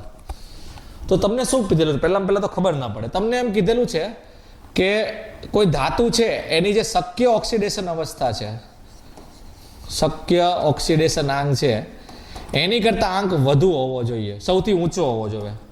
શક્ય ઓક્સિડેશન આંક કેવો હોવો જોઈએ? ઊંચો. ઊંચાનો મતલબ સર હવે આ કેવી રીતે ખબર પડે શક્ય કઈ છે? તો એની માટે તમારે ચેપ્ટર નંબર 4 ડી વિભાગના તત્વો તમે ભણી ગયા હશો, હે ને? એમાં દરેક તત્વની ઊંચી ઓક્સિડેશન અવસ્થા આપેલી છે. જેમ કે એક એક્ઝામ્પલ લઉં કે તમે ચેક કરશો તો મેંગેનીઝનું એક્ઝામ્પલ લઉં છું. તો મેંગેનીઝની ઓક્સિડેશન અવસ્થા +2, બરાબર? +2 થી લઈ +7 સુધીની હોય. તો +7 ને ઊંચી ઓક્સિડેશન અવસ્થા કહેવાય, હે ને? તો તમને એ જ પૂછેલું છે, આમાંથી કયું એવું જોડી છે જેમાં જે ધાતુ છે એની ઓક્સિડેશન અવસ્થા કેવી હોવી જોઈએ? ઊંચી હોવી જોઈએ. જોડી એટલે બે માણસ આપેલા છે, એટલે બંનેમાં ઓક્સિડેશન અવસ્થા ઊંચી આવી જોઈએ, એવું કંઈ કહેવા માંગે છે સવાલ, હે ને? તો આમાં તો સર બધા જ ઓપ્શન ચેક જ કરવા પડશે, આમાં તો પ્રોપર તમારે બધા ઓપ્શન ચેક કરવા પડશે, હે ને? સર શું ગણવાનું છે? ઓક્સિડેશન એટલે ખાલી વીજભાર જ ગણવાનો છે.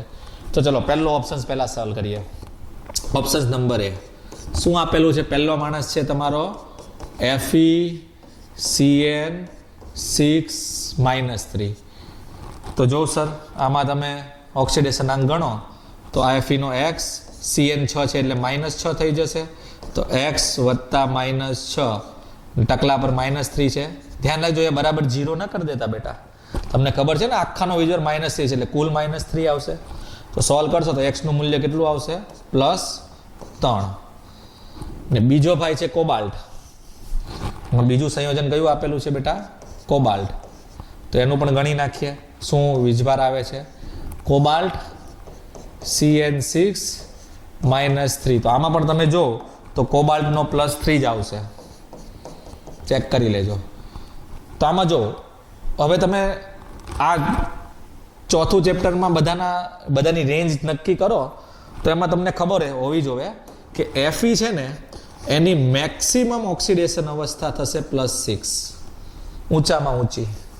ને આમાં જો એની ઓક્સિડેશન અવસ્થા શું આવી બેટા? +3 આવી.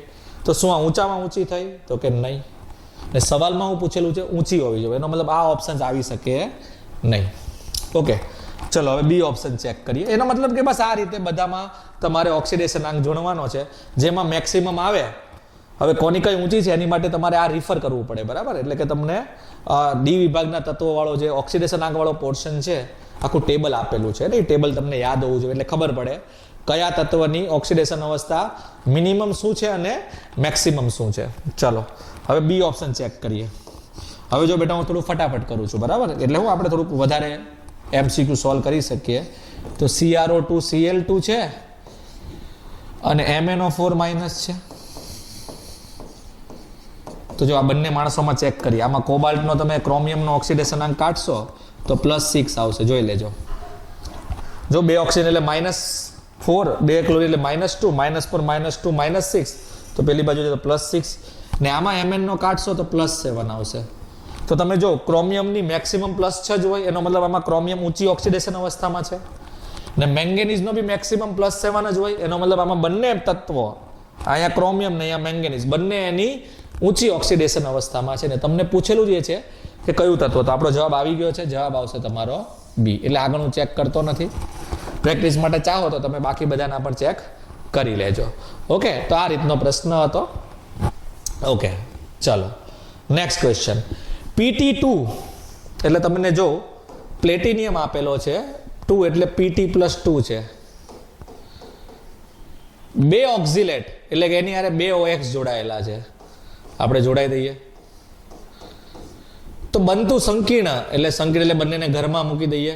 તેનો ઉપર બનતા વીજભારનો એટલે આનો વીજભાર કુલ એટલે ઉપર કેટલો વીજભાર આવશે એ ગણવાનું છે.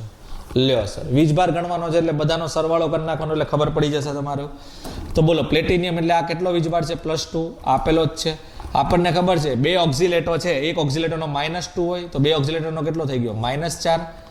તો કુલ કેટલો થઈ ગયો સર? તો +2 વત્તા -4, કુલ કેટલો છે એ જ ગણવાનો છે ને ઉપર. તો +2 ને -4 એટલે -2 વધ્યું સર, તો આવી ગયો કુલ વીજભાર કેટલો આવશે સર? -2. હે ને, -2 થઈ ગયો ને કુલ વીજભાર આપણો. એનો મતલબ કે કુલ વીજભાર જે છે અહીંયા એ તમારો આવશે -2. તો બસ ઈઝી સવાલ હતો, તો જવાબ આવશે સી. ઓકે, ચલો. તો બસ આ બધાના બેટા વીજભાર પ્રકારના સવાલો તો જો ફટાફટ તમે સોલ્વ કરી શકો, હે ને, ખાલી બસ ટોટલ સરવાળો કરવાનો હોય. ચલો આગળ વધીએ. નેક્સ્ટ સવાલ. ફેરિક હેક્ઝાસાયનો2 ના જલીય દ્રાવણમાં આયનોની કુલ સંખ્યા કેટલી? બરાબર છે. ચાલો તો બેટા એની માટે પહેલા તો તમે જો તો અહીંયા તમને IUPAC નામ આપેલું છે, હે ને? તો તમને IUPAC નામ પરથી પહેલા તો સૂત્ર બનાવતા આવડવું જોઈએ, પછી જ તમે આ સોલ્વ કરી શકો. તેની માટે પહેલાં તો આપણે આઈયુપીએસસી નામ જે આપણો નેક્સ્ટ ટોપિક છે એની સ્ટડી કરીએ ને, પછી આ MCQ સોલ્વ થઈ જશે. ચાલો તો હવે આપણે વાત કરીએ છીએ આઈયુપીએસસી નામની. બરાબર છે. તો આઈયુપીએસસી નામકરણ આ પણ ટોપિક મોસ્ટ ઇમ્પોર્ટન્ટ છે, હે ને. તો આઈયુપીએસસી નામ છે તો પહેલાં તો આપણે કી પોઈન્ટ લખીએ. તો પહેલાં તો હું ફોર્મેટ લખું છું કે કોઈ પણ સંકીર્ણનું આઈયુપીએસસી નામ કયા ફોર્મેટમાં હોય, એટલે કયા ફોર્મેટમાં સેટ કરવું. તો બેટા ફોર્મેટ ખાસ યાદ રાખવાનું. પ્રતિઆયન હોય, પછી સંવર્ગ ક્ષેત્ર હોય અથવા તો પ્રભાવ ક્ષેત્ર હોય આપણું ઘર, ને પ્રભાવ ક્ષેત્ર પછી પાછું આવશે પ્રતિઆયન. એટલે હંમેશા આ ફોર્મેટમાં જ તમારે નામ લખવાનું રહેશે. સર બબ્બે પ્રત્યાયન કેમ લખ્યા? તો બેટા બે પ્રત્યાયન ના હોય, ક્યાં તો પ્રભાવ ક્ષેત્રની આગળ પ્રત્યાયન હોય, ક્યાં તો પ્રભાવ ક્ષેત્રની પાછળ પ્રત્યાયન હોય. એટલે બેમાંથી કોઈ પણ એક જગ્યાએ તમારે પ્રત્યાયનનું નામ લખવું. એનો મતલબ ઇન શોર્ટ ફોર્મેટ આ હોવું જોઈએ. સમજો કે કોઈ એવું સંયોજન છે જેમાં પ્રત્યાયન પહેલા આવે છે, પ્રભાવ ક્ષેત્ર પછી આવે છે, તો એમાં પહેલા પ્રત્યાયનનું નામ લખવાનું, પછી પ્રભાવ ક્ષેત્રનું નામ લખવાનું. અથવા તો કોઈ એવું સંયોજન છે જેમાં પ્રત્યાયન છેલ્લે આવે છે, તો એનો મતલબ એમાં પહેલા પ્રભાવ ક્ષેત્રનું નામ લખવાનું, પછી પ્રત્યાયનનું નામ લખવાનું. જેમ કે જો હું બે સંયોજન બનાવું, હવે તમે જો તો બંને સંયોજનનું લુક થોડુંક અલગ છે. જેમ કે પહેલું સંયોજન આ લઈ લો, FeCN6. બીજું સંયોજન ફોર એક્ઝામ્પલ મેં આ લઈ લીધું, CONH3 6Cl3. તો તમે જો તો આ બંને સંયોજનો અલગ અલગ છે. અલગ અલગ છે એનો મતલબ બંને છે તો સંવર્ગ જ, પણ તમે જો આમાં પ્રતિઆયન પહેલા છે એટલે ધન વીજભારિત છે, જ્યારે આપણું પ્રભાવ ક્ષેત્ર છે, આટલું જે પ્રભાવ ક્ષેત્ર એ ઋણ વીજભારિત છે. જ્યારે આમાં તમે જો તો આપણું જે પ્રભાવ ક્ષેત્ર છે એ પહેલા છે, એટલે કે એ પોઝિટિવ આયન તરીકે વર્તશે, ને જ્યારે આપણું પ્રતિઆયન છે એ નેગેટિવ આયન તરીકે વર્તશે, એ પછી આવશે, હે ને. તો તમે જો આમાં પ્રતિઆયન પહેલા છે, પછી પ્રભાવ ક્ષેત્ર છે. આમાં પહેલા પ્રભાવ ક્ષેત્ર છે, પછી પ્રતિઆયન છે. બરાબર ને. એટલે પ્રતિઆયન લખવાનું, પ્રભાવ ક્ષેત્ર લખવાનું, પછી પ્રતિઆયન લખવાનું. એનો મતલબ કે આનું જ્યારે નામકરણ કરો ત્યારે પહેલા પ્રતિઆયનનું નામ લખવાનું, પછી પ્રભાવ ક્ષેત્રનું નામ લખવાનું. ને બીજા નંબરનું જે સંયોજન છે એ પેટર્નનો તમારો કોઈ સંયોજન આપે કે જેમાં પહેલા પ્રતિઆયન હોય, પહેલા પ્રભાવ ક્ષેત્ર હોય ને પછી પ્રતિઆયન હોય, તો પહેલા પ્રભાવ ક્ષેત્રનું નામ લખવાનું ને પછી પ્રત્યાયનનું નામ લખવાનું. બરાબર છે. તો આ રીતે તમારે સિસ્ટમ છે. બરાબર. ને બીજી વસ્તુ, તમારું જે પ્રભાવ ક્ષેત્ર છે એમાં કેવી રીતે નામ લખવાનું? તો ફર્સ્ટ પ્રાયોરિટી આપવાની તમારે લિગેન્ડને, સેકન્ડ પ્રાયોરિટી આપવાની તમારે ધાતુને, મધ્યસ્થ ધાતુ છે, ને થર્ડ પ્રાયોરિટી આપવાની તમારે ઓક્સિડેશન આંકને, હે ને. તો જ્યારે પણ જો તમે કોઈ પણ સંયોજન હશે એમાં પ્રભાવ ક્ષેત્રનું નામ તો તમારે લખવું જ પડશે. જેમ કે આમાં આયરું પ્રભાવ ક્ષેત્ર, તો આનું નામ લખવું પડશે. એનો મતલબ સ્વીટ હોમની અંદર જે પણ માણસ હોય એનું નામ તો લખવું ને. આમાં પણ જો આ બધાનું નામ તો લખવું ને. તો હંમેશા યાદ રાખવાનું, પ્રભાવ ક્ષેત્રનું નામ લખતા હો ત્યારે સૌથી પહેલા તો લિગેન્ડનું નામ લખવાનું, પછી ધાતુનું નામ લખવાનું, ને પછી ઓક્સિડેશન આંક લખવાનું રોમનની અંદર, ને આ ટોપિક તમે જાણો જ છો. ને આમ બી મેં તમને કીધું છે પહેલા તો તમે NCERT થોડીક ધ્યાનથી વાંચીને આવો 10-15 મિનિટ, તો હું તમારે આ ને જો આ MCQ આવે છે બેટા નામકરણ પણ, ગયા વખતે 2 MCQ હતા. ને તમને ખબર એક ટિપ્સ કહો, કોઈને કહેતા નહીં, કોયડો, ઉદાહરણ અને સ્વાધ્યાયની પાછળ નામકરણો આપેલા છે. બોર્ડ અને ગુજકેટમાં જો આઈયુપીએસસી નામ પર સવાલ આવે ને તો એમાંથી જ કોઈ રેન્ડમ ઉદાહરણ આપે. એ લોકો નવું કોઈ ઉદાહરણ બનાવતા નથી. એટલે ખાલી નામકરણ ખાલી તમે ચોપડીના જ ખાલી કરીને જાઓ ને, જે કોયડામાં આપેલા છે, સ્વાધ્યાયમાં આપેલા છે, લખાણ સંબંધિત, તો પણ જો એની બહારનું નામકરણ નહીં આવે, જોઈ લેજો. બરાબર. તો પણ જો આપણે થોડીક સિસ્ટમ બી સમજી લઈએ તો કદાચ બહારનું બી નામકરણ આવ્યું હોય તો આપણે ઇઝીલી સોલ્વ કરી શકીએ. બરાબર છે. તો આ રીતે આ ફોર્મેટ છે, એટલે આ ફોર્મેટમાં નામકરણ તમારે કરવાનું. હવે અમુક નિયમો લખી દઉં. ઓકે. તો જો કે નિયમો તમે જાણો જ છો, તો પણ જો હું શોર્ટમાં નિયમો લખી દઉં છું. આપણું તો ખાસ વાત એ જ છે ને, બીજો કી પોઈન્ટ એટલે નિયમો. ફોર્મેટ તો ખબર પડી ગઈ. હવે નિયમો પર ચર્ચા કરીએ કે કઈ રીતે કયા નિયમ પ્રમાણે તમે કરી શકો છો. બરાબર છે. તો જો નિયમોમાં અલગ અલગ નિયમ છે. પહેલો નિયમ લખું છું લિગેન્ડ માટે, કે ભાઈ લિગેન્ડ માટે કયા નિયમો છે યાદ રાખવાના છે. તો પહેલા તો જો લિગેન્ડ એક કરતાં વધુ પ્રકારના હોય એટલે કે હિટ્રોલેપ્ટિક હોય, સમજો સંયોજનો. તો પહેલા લિગેન્ડને ABCD મુજબ ક્રમમાં ગોઠવવા. એનો મતલબ જે ABCD પ્રમાણે આલ્ફાબેટમાં પહેલા આવતો એનું નામ પહેલા લખવાનું. એટલે જો કે નિયમ ગોખવાના નથી બેટા. આ નિયમ તમને વધારે ત્યારે જ ખબર પડે જ્યારે સવાલ સોલ્વ કરશો. હે ને બીજો લિગેન્ડ માટે બીજો નિયમ કે સંખ્યા જો વધુ હોય, સંખ્યા એક કરતાં વધુ હોય ત્યારે તમારે પૂર્વક યાદ રાખવાના. કયા કયા પૂર્વક? તો 2 સંખ્યા હોય તો ડાય, આ તો બધાને આવડે જ છે ને. 3 સંખ્યા હોય તો ટ્રાય, 4 સંખ્યા હોય તો ટેટ્રા, 5 સંખ્યા હોય તો પેન્ટા, 6 સંખ્યા હોય તો હેક્ઝા. બરાબર, આ તો બધાને આવડે જ છે. પણ જો ભૂલ અહીંયા થઈ શકે. હવે ધ્યાન રાખજો, ખાસ મેન વસ્તુ છે આ સમજજો. જો કોઈ એવો લિગેન્ડ છે જે લિગેન્ડના નામમાં જ ડાય, ટ્રાય, ETC શબ્દ આવે છે, જેમ કે EN લિગેન્ડ છે માનો, તો EN ના નામનું નું નામ શું થાય? ઇથેન. એક એક્ઝામ્પલ દ્વારા સમજીએ. 1,2-ડાયએમાઇન. તો જો નામમાં જ ડાય આવ્યું ત્યારે તમારે પૂર્વક, આ બધા પૂર્વક કહેવાય ભાઈ ને, ત્યારે તમારે આ પૂર્વકનો ઉપયોગ નથી કરવાનો. ત્યારે નવા પૂર્વક વપરાય ને. ત્યારે જે તમારા પૂર્વક વપરાશે એ આ પ્રકારના હશે કે 2 હોય તો વાપરવાનું 20, 3 હોય તો વાપરવાનું 30, 4 હોય તો વાપરવાનું ટેટ્રાકીસ. ઓકે, બસ જનરલી આ 2-3 જ યાદ રાખવાના. સમજ પડી? એનો મતલબ જો ઇથેન ડાય આ લિગેન્ડના નામમાં જ ડાય છે. સમજો સિસ્ટમ, ગેમ સમજજો આખી. EN ના નામમાં જ ડાય આવે છે તો EN ની સંખ્યા જો 2 હોય, આ રીતે સમજો કે, તો આપણે જનરલી 2 હોય તો પૂર્વક કયો વાપરીએ? ડાય વાપરીએ ને. તો ડાય નહીં વાપરવાનું. કેમ? તો 2 વખત ડાય થઈ જશે. એક તો પૂર્વક બી ડાય છે ને નામમાં પણ ડાય આવે છે, તો 2 ડાય ભેગું થઈ જાય તો એમ નહીં કરવાનું. એટલે ડાય ભેગું ન થવું જોઈએ. એટલે તમારે ડાય ની જગ્યાએ શું વાપરવાનું? 20 વાપરવાનું. હે ને? તો ખાસ ધ્યાન રાખવું. તો આ નિયમ છે લિગેન્ડ માટે. એક તો ABCD મુજબ જોડવું જો હિટ્રોલેપ્ટિક હોય તો. સંખ્યા એક કરતાં વધુ હોય તો આ બધા પૂર્વકો વાપરવાના. ને એવું લિગેન્ડ છે જેના નામમાં જ ડાય, ટ્રાય ને એવું આવે છે તો એમાં આ નવા પૂર્વકો વાપરવાના. ને તો નોર્મલ છે તમારું. બરાબર. તો આ લિગેન્ડ માટેનો નિયમ થઈ ગયો. હવે મધ્યસ્થ ધાતુ માટેનો નિયમ લખીએ.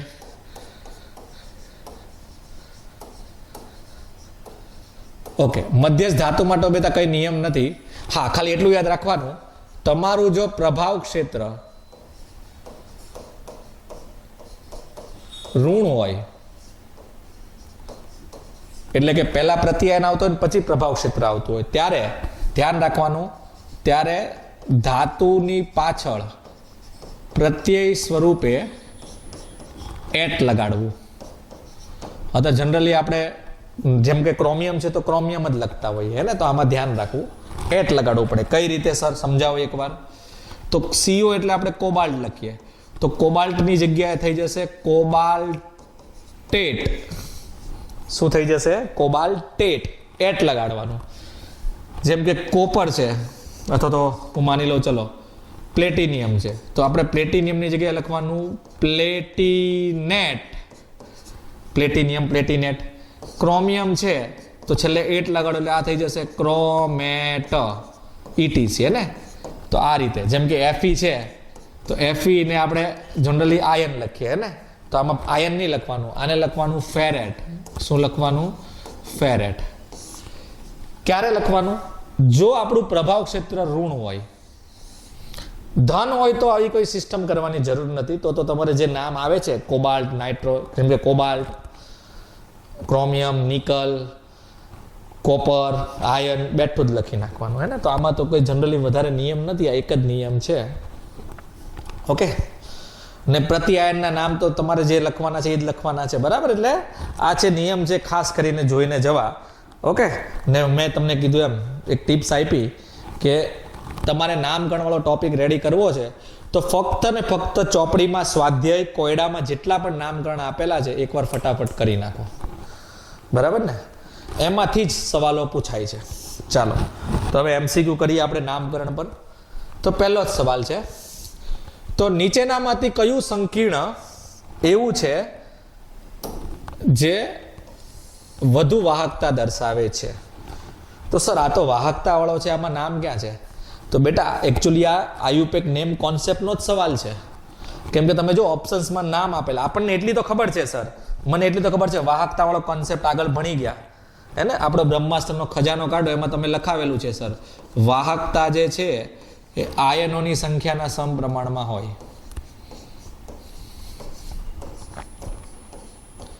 હે ને.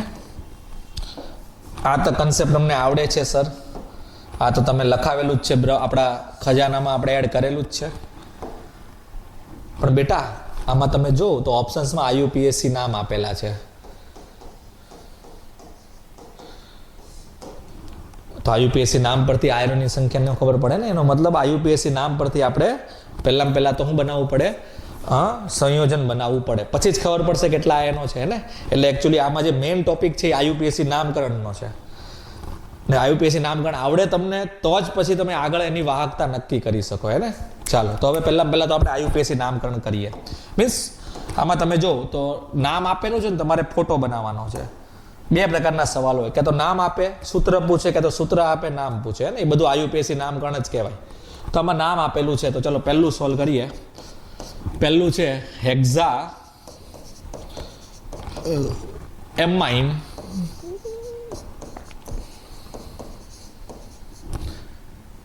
Cobalt 3 chloride.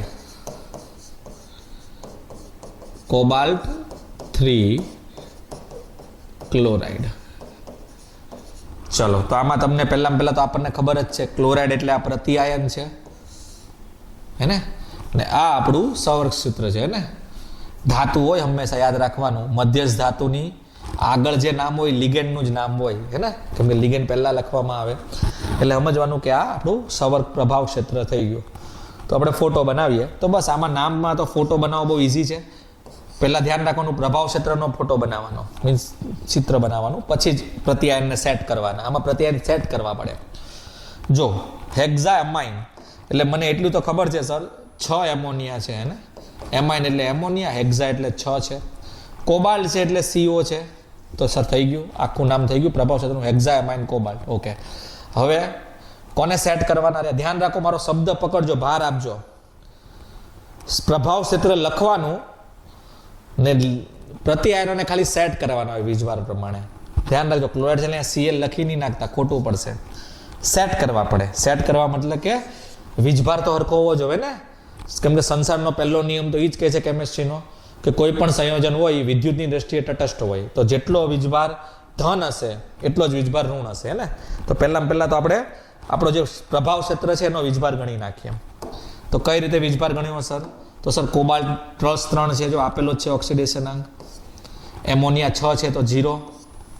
એનો મતલબ કે આપણા પ્રભાવ ક્ષેત્ર પર +3 વીજભાર હશે હે ને. તો આપણો ક્લોરાઇડ પર કેટલો વીજભાર હશે સર? પ્રતિઆયન પર -3. તો -3 કરવું છે તો ક્લોરાઇડ કેટલા લેવા પડે તમે સર? 3Cl- આવડી ગયો. તો જો પ્રભાવ ક્ષેત્ર લખ્યું ને પ્રતિઆયનને સેટ કર્યા. તો ખાસ ધ્યાન રાખવાનું કે નામ પરથી તમને સૂત્ર બનાવવાની આવે એટલે પ્રભાવ ક્ષેત્ર લખો ને પ્રતિઆયન સેટ કરો હે ને. તો પહેલા તો હું લખો પ્રભાવ ક્ષેત્ર લખો પ્લસ પ્રતિઆયન સેટ કરો. ધ્યાન રાખજો મારો શબ્દ હે ને, આપણે દેશી ભાષા છે, સમજે એવી ભાષામાં સમજાવવાનું હોય હે ને. એટલે પ્રતિઆયન કેટલા છે ને એ સસ્પેન્સ હોય. નક્કી નથી કે ક્લોરાઇડ છે એટલે એક જ Cl- હશે, 2 પણ હોઈ શકે, 3 પણ હોઈ શકે. કેમ કે પ્રતિઆયન અને વીજભાર પ્રમાણે સેટ કરવાના હોય, બરાબર છે. તો બસ 3Cl- છે એટલે મને ખબર પડી ગઈ આપણું સૂત્ર કઈ આવું હશે, Cl3 હે ને. ચલો બી ઓપ્શન હવે તમને આવડી ગયું હશે. તો બી ઓપ્શન પર આપણે સેટ કરીએ. તો બી ઓપ્શન શું છે? ટેટ્રાએમાઇન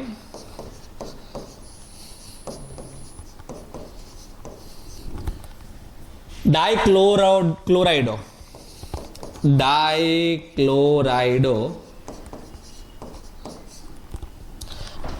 બરાબર. અથવા તો એક કામ કરીએ, આપણી પાસે જગ્યા ભૂસી નાખું છું, આપણે ડાયરેક્ટ સૂત્ર જ લખી નાખીએ ને. એકવાર જો મેં સમજાવી દીધું, હવે તમે માસ્ટર બની ગયા જશો. બરાબર, ખબર પડી ગઈ છે તમને કેમ આપણે શું સિસ્ટમ છે આ. તો ઓપ્શન્સ બી. તો જો અહીં નામ પરથી જ વાંચતો જાઓ તો આમાંથી પહેલા આપણને ખબર છે આયરો આપણું પ્રતિઆયન, આ આપણો મધ્યસ્થ ધાતુ છે, તો આ આપણા લિગેન્ડ હશે, એનો મતલબ પ્રતિઆયન છેલ્લે છે. ટેટ્રાએમાઇન એનો મતલબ કે આપણા પ્રભાવ ક્ષેત્રમાં ટેટ્રાએમાઇન છે એટલે કે 4 એમોનિયા હશે.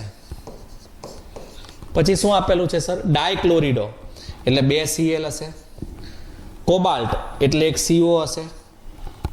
સર પ્રભાવ ક્ષેત્ર થઈ ગયું. ઓકે, આ ટેકનિક ખાસ યાદ રાખવાની કે જ્યારે પણ નામ પરથી સૂત્ર બનાવવાનું હોય ત્યારે પ્રભાવ ક્ષેત્ર લખો, પ્રતિઆયન સેટ કરો. પ્રભાવ ક્ષેત્ર લખો, પ્રતિઆયન સેટ કરો. પ્રભાવ ક્ષેત્ર લખો, પ્રતિઆયન સેટ કરો. તો પ્રભાવ ક્ષેત્ર લખી નાખ્યું. હવે પ્રતિઆયન સેટ કરીએ વીજભાર પ્રમાણે. તો વીજભાર કેટલો થશે સર? વીજભાર કોબાલ્ટનો +3 થાય, હે ને? 4 એમોનિયા એટલે 0 થાય, 2 ક્લોરીન એટલે -2 થાય. તો +3 -2 એટલે તમારા પ્રભાવ ક્ષેત્ર પર +1 આયન હશે. તો પ્રતિઆયન કેટલા સેટ કરવા પડે સર? +1 છે એટલે પ્રતિઆયન -1 હોવો જોઈએ. -1 એટલે સર એક જ Cl સેટ કરવાનો થઈ જશે. તો આપણું સૂત્ર બની ગયું CONH3 4Cl2. ચલો હવે સી ઓપ્શન્સનું સૂત્ર બનાવીએ. પેન્ટાએમાઇન ક્લોરિડો કોબાલ્ટ 3 ક્લોરાઇડ. તો જો કોબાલ્ટ 3 એનો મતલબ આ આપણો પ્રતિઆયન મધ્યસ્થ ધાતુ છે. તો એની આગળનું નામ એટલે ખબર ને, પ્રભાવ ક્ષેત્રની ફોર્મેટ આપણને ખબર છે. લિગેન્ડ આવે, પછી આપણું શું આવે? ધાતુ આવે ને પછી ઓક્સિડેશન આંક આવે. તો જો આ ધાતુ ઓક્સિડેશન આંક એનો મતલબ આગળનો ભાગ છે, આ લિગેન્ડ હશે. તો વૈધું શું હશે આપણું? પ્રતિઆયન. તો ચલો, તો પહેલા તો નામ પરથી સૂત્ર તો પ્રભાવ ક્ષેત્ર લખી નાખીએ સર. પેન્ટાએમાઇન ક્લોરિડો એનો મતલબ આપણા પ્રભાવ ક્ષેત્રમાં એટલે આપણા ઘરમાં 5 એમોનિયા હશે, 1 Cl હશે ને ધાતુમાં કોબાલ્ટ હશે. લખી નાખ્યું સર. હવે પ્રતિઆયન સેટ કરો. પ્રતિઆયન સેટ કેવી રીતે કરશું સર? તો સેટ કરવા માટે પહેલા તો વીજભાર જોઈએ કેટલો છે. તો કોબાલ્ટનો +3 થાય સર. કેમ +1 થાય? ભાઈ આપેલો છે મિત્રો, હે ને? ઓક્સિડેશન આંક એટલે વીજભાર જ થયો. એમોનિયા 5 છે એટલે 0, 1 Cl નો -1 +3 -1 એટલે કેટલો છે? પ્રભાવ ક્ષેત્ર પર કેટલો વીજભાર છે સર? +2, હે ને? તો +2 છે તો પ્રતિઆયનનો વીજભાર કેટલો હશે સર? -2. ક્લોરિડો છે ને, ક્લોરાઇડ છે એટલે Cl- છે. કેટલા સેટ કરશું -2 કરવા માટે સર? 2. તો થઈ ગયું. ઓકે, જોયું? 5 મિનિટનું કામ છે મિત્રો, બહુ ઇઝી વસ્તુ છે. સમજી ગયા ને સિસ્ટમ? નામ પરથી સૂત્ર બનાવવું હોય, પ્રભાવ ક્ષેત્ર લખો, પ્રતિઆયન સેટ કરો, બસ. ચાલો આગળ વધીએ. 4 ટ્રાએમાઇન ટ્રાઇક્લોરિડો કોબાલ્ટ 3. તો જો આ કોબાલ્ટ 3 છે એનો મતલબ કે આપણી ફોર્મેટ મુજબ આ ધાતુ છે ને આ જે છે એ આપણું લિગેન્ડ હશે. ઓક્સિડેશન આંક એનો મતલબ આ આખો ભાગ લિગેન્ડ થઈ ગયો. ટ્રાએમાઇન ટ્રાઇક્લોરિડો. ચલો, તો ઘરની અંદર શું છે બેટા? ટ્રાએમાઇન એટલે ઘરની અંદર 3 એમોનિયા છે. ટ્રાઇક્લોરિડો એટલે 3 ક્લોરીન છે ને કોબાલ્ટ એટલે 1 CO છે. સંવર્ગાંક શું કહેવાય? લખાઈ ગયું આપણું પ્રભાવ ક્ષેત્ર. Yes sir. તો હવે પ્રતિઆયન સેટ કરો. પણ મિત્રોમાં પ્રતિઆયન જ નથી તો હું સેટ કરવાના? તો આ જ નામ થઈ ગયું. તો બે એકવાર વીજભાર ગણી નાખીએ. તો તમને ખબર છે કોબાલ્ટ +3, આ 0 ને આ -3. તો +3 -3 0 એનો મતલબ પ્રભાવ ક્ષેત્ર તટસ્થ હશે, હે ને? ચાલો, હજી તો નામ પૈતા બેટા. આપણો તો સવાલ મેન છે વાહકતા સૌથી વધુ કોની હશે? તો કોની આ વાહકતા સૌથી વધુ હોય? તો જેમાં આયનોની સંખ્યા વધારે હોય. તો તમે જો એમાં આયનોની સંખ્યા 4 છે, ને 3 Cl- ને 1 ઘર, 4 આયનો. આમાં 1 Cl- ને 1 ઘર, 2 આયનો. આવડે ને આયનીકરણ કરતા? આમાં 2 Cl- ને 1 ઘર, 3 આયનો. ને આમાં ખાલી એક જ કણ છે, આયનો 0. એટલે સૌથી વધારે આયનો છે એમાં. એટલે આપણો જે જવાબ આવશે એ હશે એ, હે ને? ચાલો, તો બહુ સરસ સવાલ હતો. પહેલો MCQ હતો એટલે મેં તમને સમજાવ્યું કે IUPAC નામ પરથી કઈ રીતે, બરાબર, તમને નામ આપ્યું હોય, સૂત્ર બનાવવું હોય તો પ્રભાવ ક્ષેત્ર લખો, પ્રત્યાયન સેટ કરો. ચલો આગળ વધીએ. નેક્સ્ટ સવાલ, ટેટ્રાએમાઇન ડાયક્લોરિડો પ્લેટિનિયમ 4 ક્લોરાઇડમાં PT ની દ્વિતીયક સંયોજકતા કેટલી? ચાલો, ઓકે. તો આ નામ આપેલું છે, તમે જો અહીંયાથી લઈને અહીંયા સુધીનું, ને પૂછેલી છે દ્વિતીયક સંયોજકતા. હવે દ્વિતીયક સંયોજકતા એટલે શું? તો વર્નરનો સિદ્ધાંત તમે ભણ્યા હશો, જો કે આપણી થિયરી બાકી છે વર્નરનો સિદ્ધાંત, પણ એમાં પણ તમે કદાચ થોડું ઘણું આઈડિયા હશે કે દ્વિતીયક સંયોજકતા છે જે છે એનો મતલબ થાય સવર્ગાંક, ને સવર્ગાંકનો મતલબ આપણી ભાષામાં થાય કુલ દાંત. એનો મતલબ કુલ દાંત ગણવાના છે. શું ગણવાના છે? કુલ દાંત. કોના? તો ભાઈ પહેલા તો સૂત્ર બનાવવું પડશે. ચલો તો બનાવી દઈએ. IUPAC નામ આપેલું છે, સૂત્ર બનાવવાનું છે, તો પહેલા પ્રભાવ ક્ષેત્ર લખીએ. તો પ્લેટિનિયમ 4, આપણી શોર્ટકટ જુગાડ કહું, હમણાં મેં લખાવેલું, ઓક્સિડેશનાંક જેટલો હોય એની કરતાં ડબલ સવર્ગાંક થાય. ખાલી પ્લેટિનિયમમાં અપવાદ આવે. પ્લેટિનિયમ જો +4 વાળો છે તો એનો સવર્ગાંક +6 થશે. જોઈ લો, હું જોતો જ નથી, આગળ સોલ્વ જ નથી કરતો, મને એમને ખબર પડી કે જવાબ D આવશે, હે ને? તો આ લેજન્ડ લેવલની ટેકનિકો છે બેટા, ને આવું ખાલી તમને આખા ગુજરાતમાં ખાલી આપણી ચેનલ પર, એટલે કે આપણા પ્લેટફોર્મ પર જ જોવા મળશે, હે ને? એટલે જો ખાસ કરીને જોડાયેલા રહ્યો, આવી ટિપ્સ એન્ડ ટ્રિક્સના ખજાનો છે આપણી પાસે. તો બી ચલો એકવાર સોલ્વ બી કરી નાખીએ કે ભાઈ સાચું છે કે ખોટું પડે છે. તો ચલો આપણે સૂત્ર લખીએ. તો આપણને ખબર છે કે આ નામ છે એટલે મતલબ એની આગળનો ભાગ છે એ લિગેન્ડ હશે, ને આ પાછળનો ભાગ છે ક્લોરાઇડ પ્રત્યાયન હશે. તો નામ લખવા માટે પહેલા તો પ્રભાવ સૂત્ર બનાવવા માટે પ્રભાવ ક્ષેત્ર લખો. તો કોણ કોણ છે પ્રભાવ ક્ષેત્રમાં? તો ટેટ્રાએમાઇન એટલે કે 4 એમોનિયા છે, ડાયક્લોરિડો એટલે 2 Cl છે, વચ્ચે છે પ્લેટિનિયમ એટલે પ્લીટી છે. ચલો પ્રભાવ ક્ષેત્ર લખો ને પ્રત્યાયન સેટ કરો. હવે પ્રત્યાયન સેટ કરીએ તો સેટ કઈ રીતે કરવાનું? તો વીજભાર ગણી લઈએ. તો પ્લેટિનિયમ +4 છે આપેલું છે, એમોનિયા 0, 2 Cl એટલે -2. એનો મતલબ કે આપણા પ્રભાવ ક્ષેત્ર પર કેટલો વીજભાર હશે સર? +2 હશે. ઓકે, તો પ્રત્યાયન પર કેટલો વીજભાર હશે સર? -2 હશે. એટલે -2 છે તો કેટલા Cl સેટ કરવાના સર? 2. તો બની ગયું સૂત્ર આપણું. તો યસ. હવે સવર્ગાંક પૂછેલો છે તો દાંત ગણવાના છે બેટા.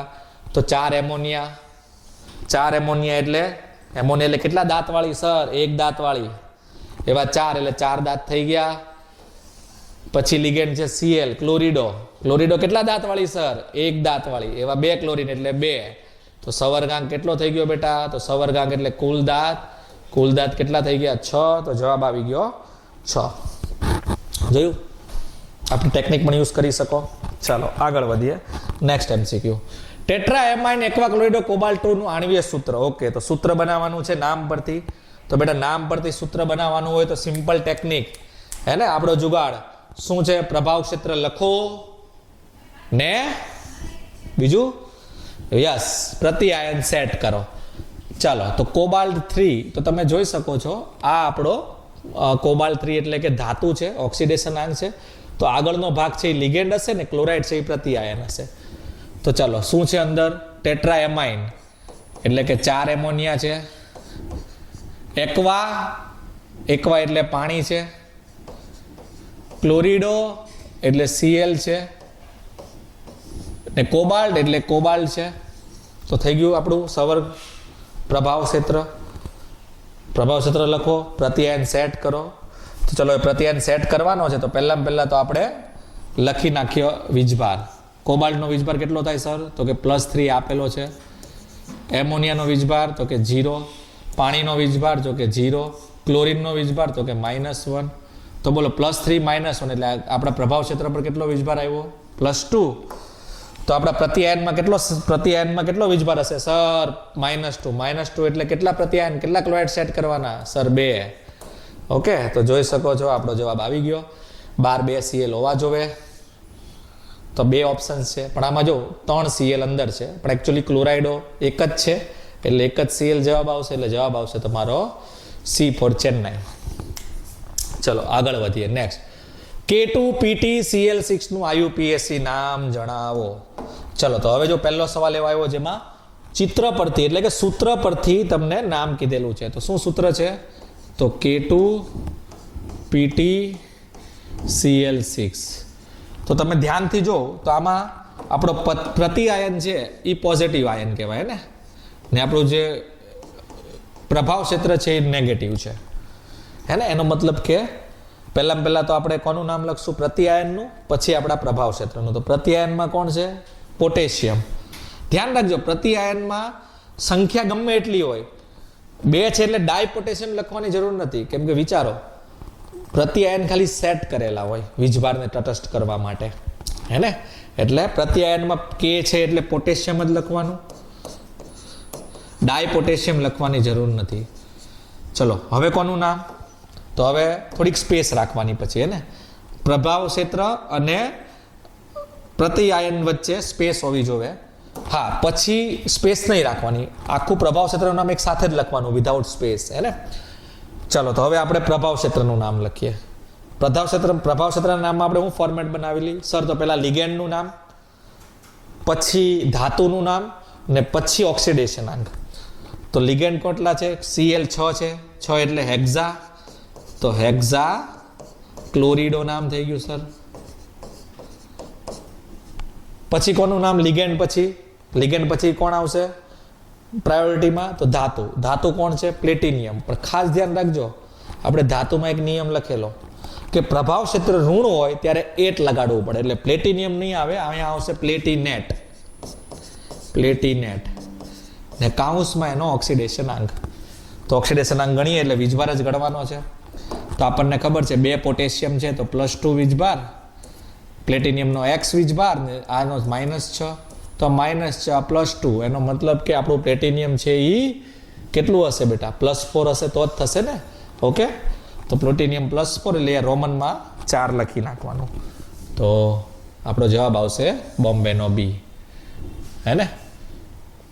ચાલો ઓકે આગળ વધીએ. નેક્સ્ટ MCQ, નીચે આપેલા સંકીર્ણમાંથી હોમોલેપ્ટિક શોધો. ચલો તો હોમોલેપ્ટિક શોધવાનું છે. હોમોલેપ્ટિક કોને કહેવાય? તો બેટા હવે તો આપણને એટલી ખબર છે, હોમોલેપ્ટિક એટલે કે એક જ પ્રકારના લિગેન્ડ.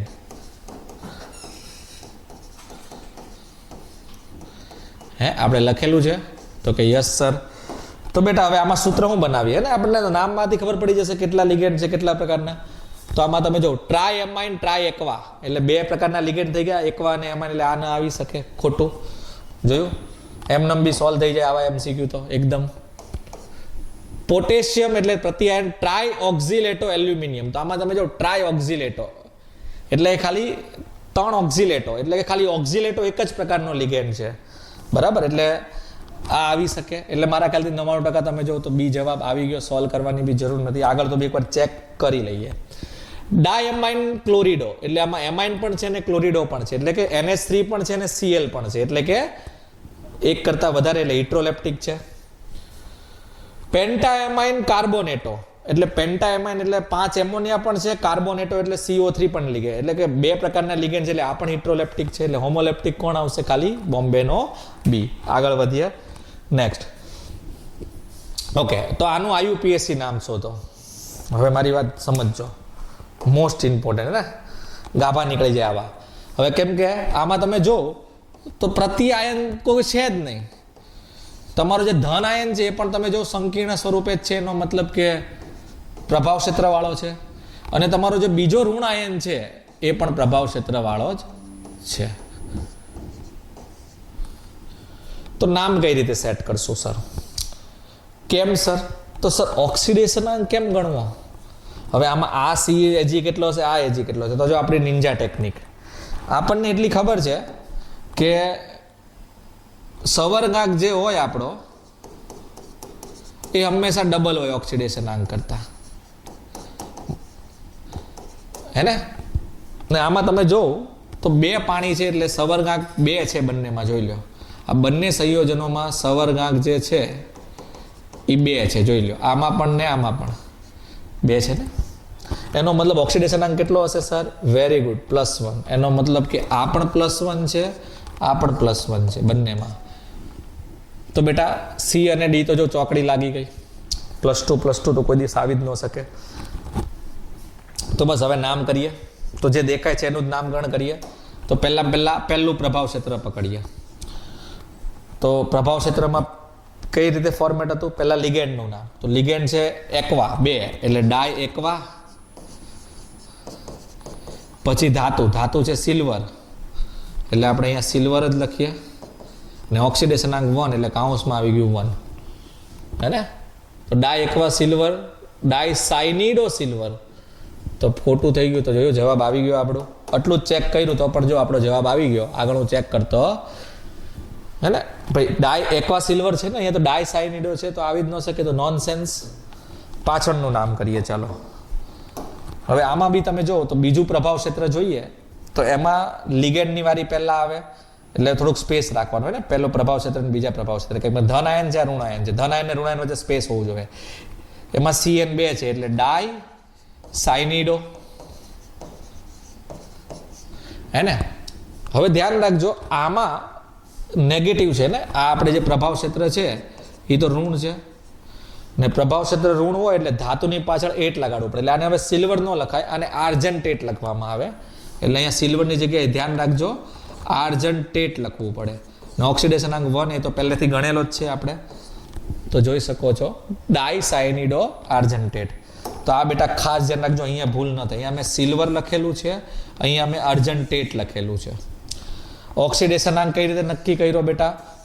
બંને સંવર્ગનો. તો તમે જો તો બંને સંવર્ગ છે, એનો સંવર્ગાંક 2 છે એટલે ઓક્સિડેશનાંક +1 હશે. ચલો આગળ વધીએ. ઓકે, ડાયબ્રોમિડો બીસ ઇથિલિન ડાયમાઇન ક્રોમિયમ 3 નું બ્રોમાઇડનું સૂત્ર જ લખો. ચાલો તો ફરીથી તમે જોવો તો આખું નામ આપેલું છે, અહીંયાથી અહીંયા સુધીનું સૂત્ર લખવાનું છે. એટલે નામ પરથી સૂત્ર લખવાનું છે. નામ પરથી સૂત્ર લખવાનું તો એક જ ટેકનિક, હે ને? શું હતી ટેકનિક આપણી? પહેલા પ્રભાવ ક્ષેત્ર લખો અને પછી શું સેટ કરો? પ્રત્યાયન સેટ કરો. તો તમે જો ક્રોમિયમ 3 એટલે આપણી આ ધાતુ છે. ધાતુનો આગળનો ભાગ એટલે કે આપણી પેલી બધી શું કહેવાય? લિગેન્ડ. તો આ બ્રોમાઇડ છે એ આપણો શું હશે? પ્રત્યાયન હશે. તો પહેલા પ્રભાવ ક્ષેત્ર લખીએ. તો આપણું પ્રભાવ ક્ષેત્ર, તો પ્રભાવ ક્ષેત્રમાં પહેલા હું સેટ કરીએ? લિગેન્ડ લખવાનું સેટ કરીએ. ડાયબ્રોમિડો બીસ, ડાયબ્રોમિડો એટલે Br2 હશે. બીસ એટલે 2, ઇથિલિન ડાયમાઇન એટલે En2 હશે. તો En પણ 2 કરી નાખીએ. ક્રોમિયમ એટલે Cr હશે. તો લ્યો આપણું પ્રભાવ ક્ષેત્ર લખાઈ ગયું. હવે પ્રત્યાયન સેટ કરવાના રહ્યા. તો પ્રત્યાયન સેટ કેમ કરવાના સર? એમનેમ નહીં કરવાના, હે ને? વીજભાર ગણીને જ કરવાના. તો વીજભાર ગણી નાખીએ. ક્રોમિયમનો વીજભાર કેટલો છે? તો આપેલો છે સર +3. Br નો વીજભાર કેટલો થાય? તો 2 Br એટલે -2 વીજભાર. En તટસ્થ છે તો 0. તો આખા પ્રભાવ ક્ષેત્ર પર કેટલો વીજભાર આવશે? +3 ને -2. એનો મતલબ પ્રભાવ ક્ષેત્ર પર +1 વીજભાર છે, હે ને? અને +1 વીજભાર હોય તો આપણને ખબર છે પ્રત્યાયન પર -1 વીજભાર હશે. પ્રત્યાયન છે બ્રોમાઇડ, તો કેટલા બ્રોમાઇડ લેશું તો -1 થશે સર? એક જ લેશું એટલે એક જ Br સેટ કરવો પડશે. તો આ જવાબ આપણો આવી ગયો. બહાર 2 Br આવશે, અંદર 2, બહાર 1 Br આવશે, અંદર 2 Br આવશે. ચેક કરો કયો છે એ. તો બેટા બહાર એક જ Br હોય એવો એક જ ઓપ્શન છે, જો આ B, હે ને? તો આપણો જવાબ આવી જશે B. ઓકે, ચાલો નેક્સ્ટ. તો ફરીથી સૂત્ર આવ્યું, ડાય એક્વા ટ્રાયએમાઇન કોબાલ્ટ 3 ક્લોરાઇડનું સૂત્ર જણાવો. ચાલો, તો કોબાલ્ટ 3 એટલે પહેલા પ્રભાવ ક્ષેત્ર લખીએ. એની અંદર લિગેન્ડ કોણ છે? ડાય એક્વા એટલે 2 તો પાણી છે મિત્રો. ટ્રાયએમાઇન એટલે 3 એમોનિયા છે મિત્રો. કોબાલ્ટ એટલે 1 CO છે. તો જો આપણે MCQ સોલ્વ કરવા છે તો આ જોઈને પણ કરી શકો છો. 2 પાણી ને 3 એમોનિયા. તો 2 પાણી ને 3 એમોનિયા એવા 1-2 એક્ઝામ્પલ છે. ચાલો તો પ્રત્યાયન સેટ કરી નાખીએ. તો પ્રત્યાયન સેટ કરવા માટે આપણે શું લખવું પડે? વીજભાર. તો કોબાલ્ટ કેટલો છે? +3. પાણી છે 0. આ પણ 0 તટસ્થ છે એટલે. તો 300 એટલે પ્રતિ વીજભાર કેટલો આવ્યો 3. તો પ્રભાવ ક્ષેત્ર પર 3 વીજભાર આવ્યા તો આપણે પ્રતિ આયનને -3 કરવું પડે. તો -3 કરવા માટે કેટલા ક્લોરાઇડ સેટ કરશું તો કે 3 સર.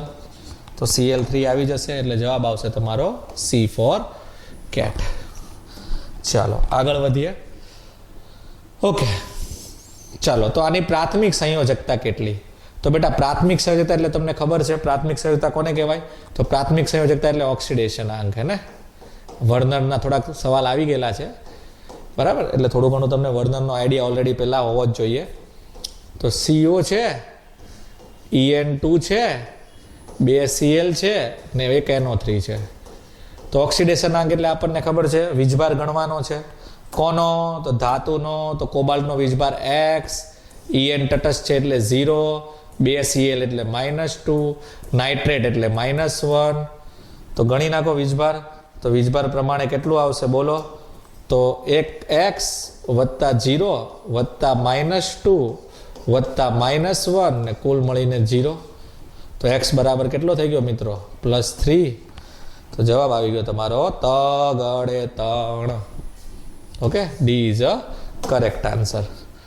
ઓકે ઓકે તો પીછેલું છે K3FeOX3 માં આયનીકરણ પામતા હોય તેવી સંયોજકતા કેટલી? તો બેટા આપણને ખબર છે આયનીકરણ કેટલી સંયોજકતા પામે? તો આપણને ખબર છે કે આયનીકરણ, તમે વર્નર ભણો તો થોડું ઘણું ખબર હશે. આયનીકરણ હંમેશા કઈ સંયોજકતા થાય? પ્રાથમિક. પ્રાથમિક એટલે કયો આંક થાય? ઓક્સિડેશન આંક. એટલે ઇન શોર્ટ ઓક્સિડેશન આંક ગણવાનો છે. જોયું બેટા, એકની એક વસ્તુ અલગ અલગ રીતે ફેરવીને પૂછે છે. તો કેટલો ઓક્સિડેશન આંક થશે? તો ગણી નાખીએ. તો શું સંયોજન છે આપણી પાસે જોઈ લો. તો Fe છે, OX3 છે અને 12 3K છે. તો ચલો ઓક્સિડેશન આંક ગણીએ. તો ઓક્સિડેશન આંક ગણવા માટે આપણને ખબર જ છે વીજભાર. તો 3 પોટેશિયમનો +3 બરાબર, પછી Fe નો X, 3 ઓક્ઝિલેટો એટલે -6. -6 જ થાય ને, એક ઓક્ઝિલેટો -2 એવા 3 એટલે -6. તો કેટલો ઓક્સિડેશન આંક થશે ગણીએ આપણે.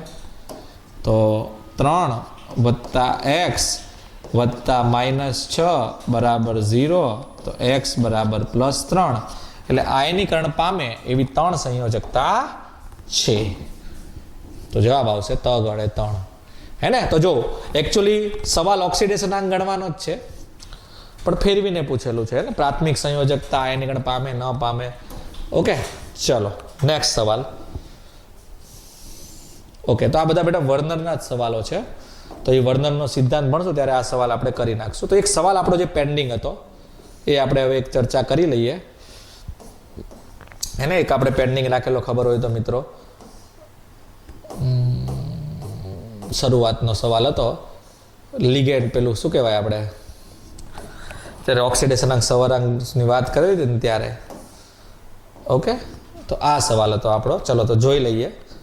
મેં પહેલાં કીધેલું એકવાર IUPAC નામ થઈ જાય પછી કરીએ. ચલો તો તમને એમ કીધેલું છે કે કુલ આયનોની સંખ્યા ગણવાની છે. શું ગણવાની છે તમે જોઉં તો?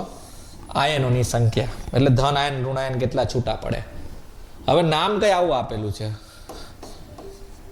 Ferric, hexa, સાઇનો, ફેરેટ 3, 2. તો પહેલા તો આપણે નામ બનાવીએ. સૂત્ર બનાવવું પડે. સૂત્ર બનાવવું હોય તો એક જ સિસ્ટમ, પ્રભાવ ક્ષેત્ર લખો, પ્રતિ આયન સેટ કરો. તો તમે જો આ આપણો મધ્યસ્થ ધાતુ હોવું જોઈએ, કેમ કે ધાતુ ઓક્સિડેશન આંક છે. તો આગળનો ભાગ એટલે હેક્ઝા સાઇનો એ આપણું લિગેન્ડ હશે. તો ફેરિક છે એ પ્રતિ આયન છે એટલે પ્રતિ આયન પણ તમે જો તો Fe જ આપેલું છે. ફેરિક છે એટલે Fe+3 આવે. તમને આ ખબર હોવી જોઈએ. ફેરિકનો મિનિંગ થાય +3, Fe+3 બરાબર. ને ફેરસનો મિનિંગ થાય Fe+2. તો આ વસ્તુ ખાસ ધ્યાન રાખવાનું. રીક એટલે +3, અસ એટલે +2. તો પ્રતિ આયન તો ખબર પડી ગઈ Fe+3 છે. હવે આપણે પ્રભાવ ક્ષેત્ર બનાવીએ પહેલા તો પ્રભાવ ક્ષેત્રમાં શું હાજર છે જોઈ લો. તો હેક્ઝા સાઇનો એટલે 6 Cn છે. ફેરેટ, ફેરેટ એટલે કે Fe છે. તો લખાઈ ગયું સર પ્રભાવ ક્ષેત્ર. યસ. હવે ખાલી હું સેટ કરવાનું છે, તમારે પ્રતિ આયન સેટ કરવાના છે. ઓકે, તો ચેક કરો અહીંયા ઓક્સિડેશનાંક કેટલો છે આનો, +2 વીજભાર છે, 6 એટલે આ -6 થઈ ગયો, એટલે આપણા પ્રભાવ ક્ષેત્ર પર જે વીજભાર આવશે એ આવશે બેટા +4. પ્રતિ આયન કોણ છે આપણી પાસે બેટા, તો પ્રતિ આયન તમે જો તો Fe+3 વાળો છે, તો +3 વાળો સોરી +3 તો આ -4 આવશે, બરાબર, કેમ કે +2 -4. તો +3 ને -4 ને કઈ રીતે સેટ કરવા, તો તમે જો તો આ તો બહુ નાના ધોરણમાં તમે ભણો, ચોકડી ગુણાકાર કરવો પડે ને, કેમ કે -4 છે તો પ્રતિ આયન +4 થવો જોઈએ ને, પણ પ્રતિ આયન તો +3 છે, તો +3 ને -4 ને સેટ કરવાનો ને, તો તમે ચોકડી ગુણાકાર કરી નાખો, તો આવા 4 લઈ લો, 4 વાળા 3 લઈ લો, એટલે થઈ જશે સરખું. એટલે આવા આપણે 4 પરમાણુઓ લઈશું ને આવા આપણે 3 લેશું, એટલે થઈ જશે. એટલે તમારો જવાબ આવશે Fe4 ને અંદર FeCN6 3. ઓકે, તો તમને કીધેલું છે આયનોની સંખ્યા કેટલી, તો આનું તમે વિયોજન કરવું પડશે ને, આયનો ગણવા હોય તો આપણને પણ ખબર છે વિયોજન થાય એટલે શું થાય, આ ઘર તો તૂટશે નહીં, ઘરવાળી ન છોડીને જાય, હંમેશા છોડીને કોણ જાય, બારવાળી, બરાબર છે. ચાલો, તો 4 Fe+4 એટલે 4 Fe+3 મળશે, અને આ ઘર છે એ ઘર તો તૂટશે નહીં, કે ઘરવાળી છોડીને જવાની નથી, એવા કેટલા ઘર છે, 3, એટલે 3 શું મળશે આપણને, FeCN6 -4. તો કુલ કેટલા આયનો થયા સર, ગણો, 4 ને 3 7 આયનો. ઓકે, તો બહુ મસ્ત સવાલ છે, જવાબ આવશે 7. ઓકે, આને જરા સ્ટાર કરી દેજો બેટા, કેમ કે આ સવાલ ઘણી બધી વાર આ નામ પરથી ઘણી બધી વાર સવાલો NCERTમાં આપેલું જ છે, આ પણ તમે જોઈ લેજો, આ નામ, આ સંયોજન પણ બોર્ડમાં પણ પૂછાયેલા છે. ઓકે, તો અહીંયા આપણો ટોપિક હતો સવર્ગાંક, ઓક્સિડેશનાંક, IUPAC નામ, એ બધું આપણે પૂર્ણ કરીએ છીએ ને. તો આ ચેપ્ટરનો ખૂબ જ એવો ઇમ્પોર્ટન્ટ ટોપિક હતો, તો વ્યવસ્થિત રીતે ઘરે એકવાર રેડી કરી નાખજો. ઓકે, તો આજ માટે આપણે એટલું જ રાખીએ. Good luck.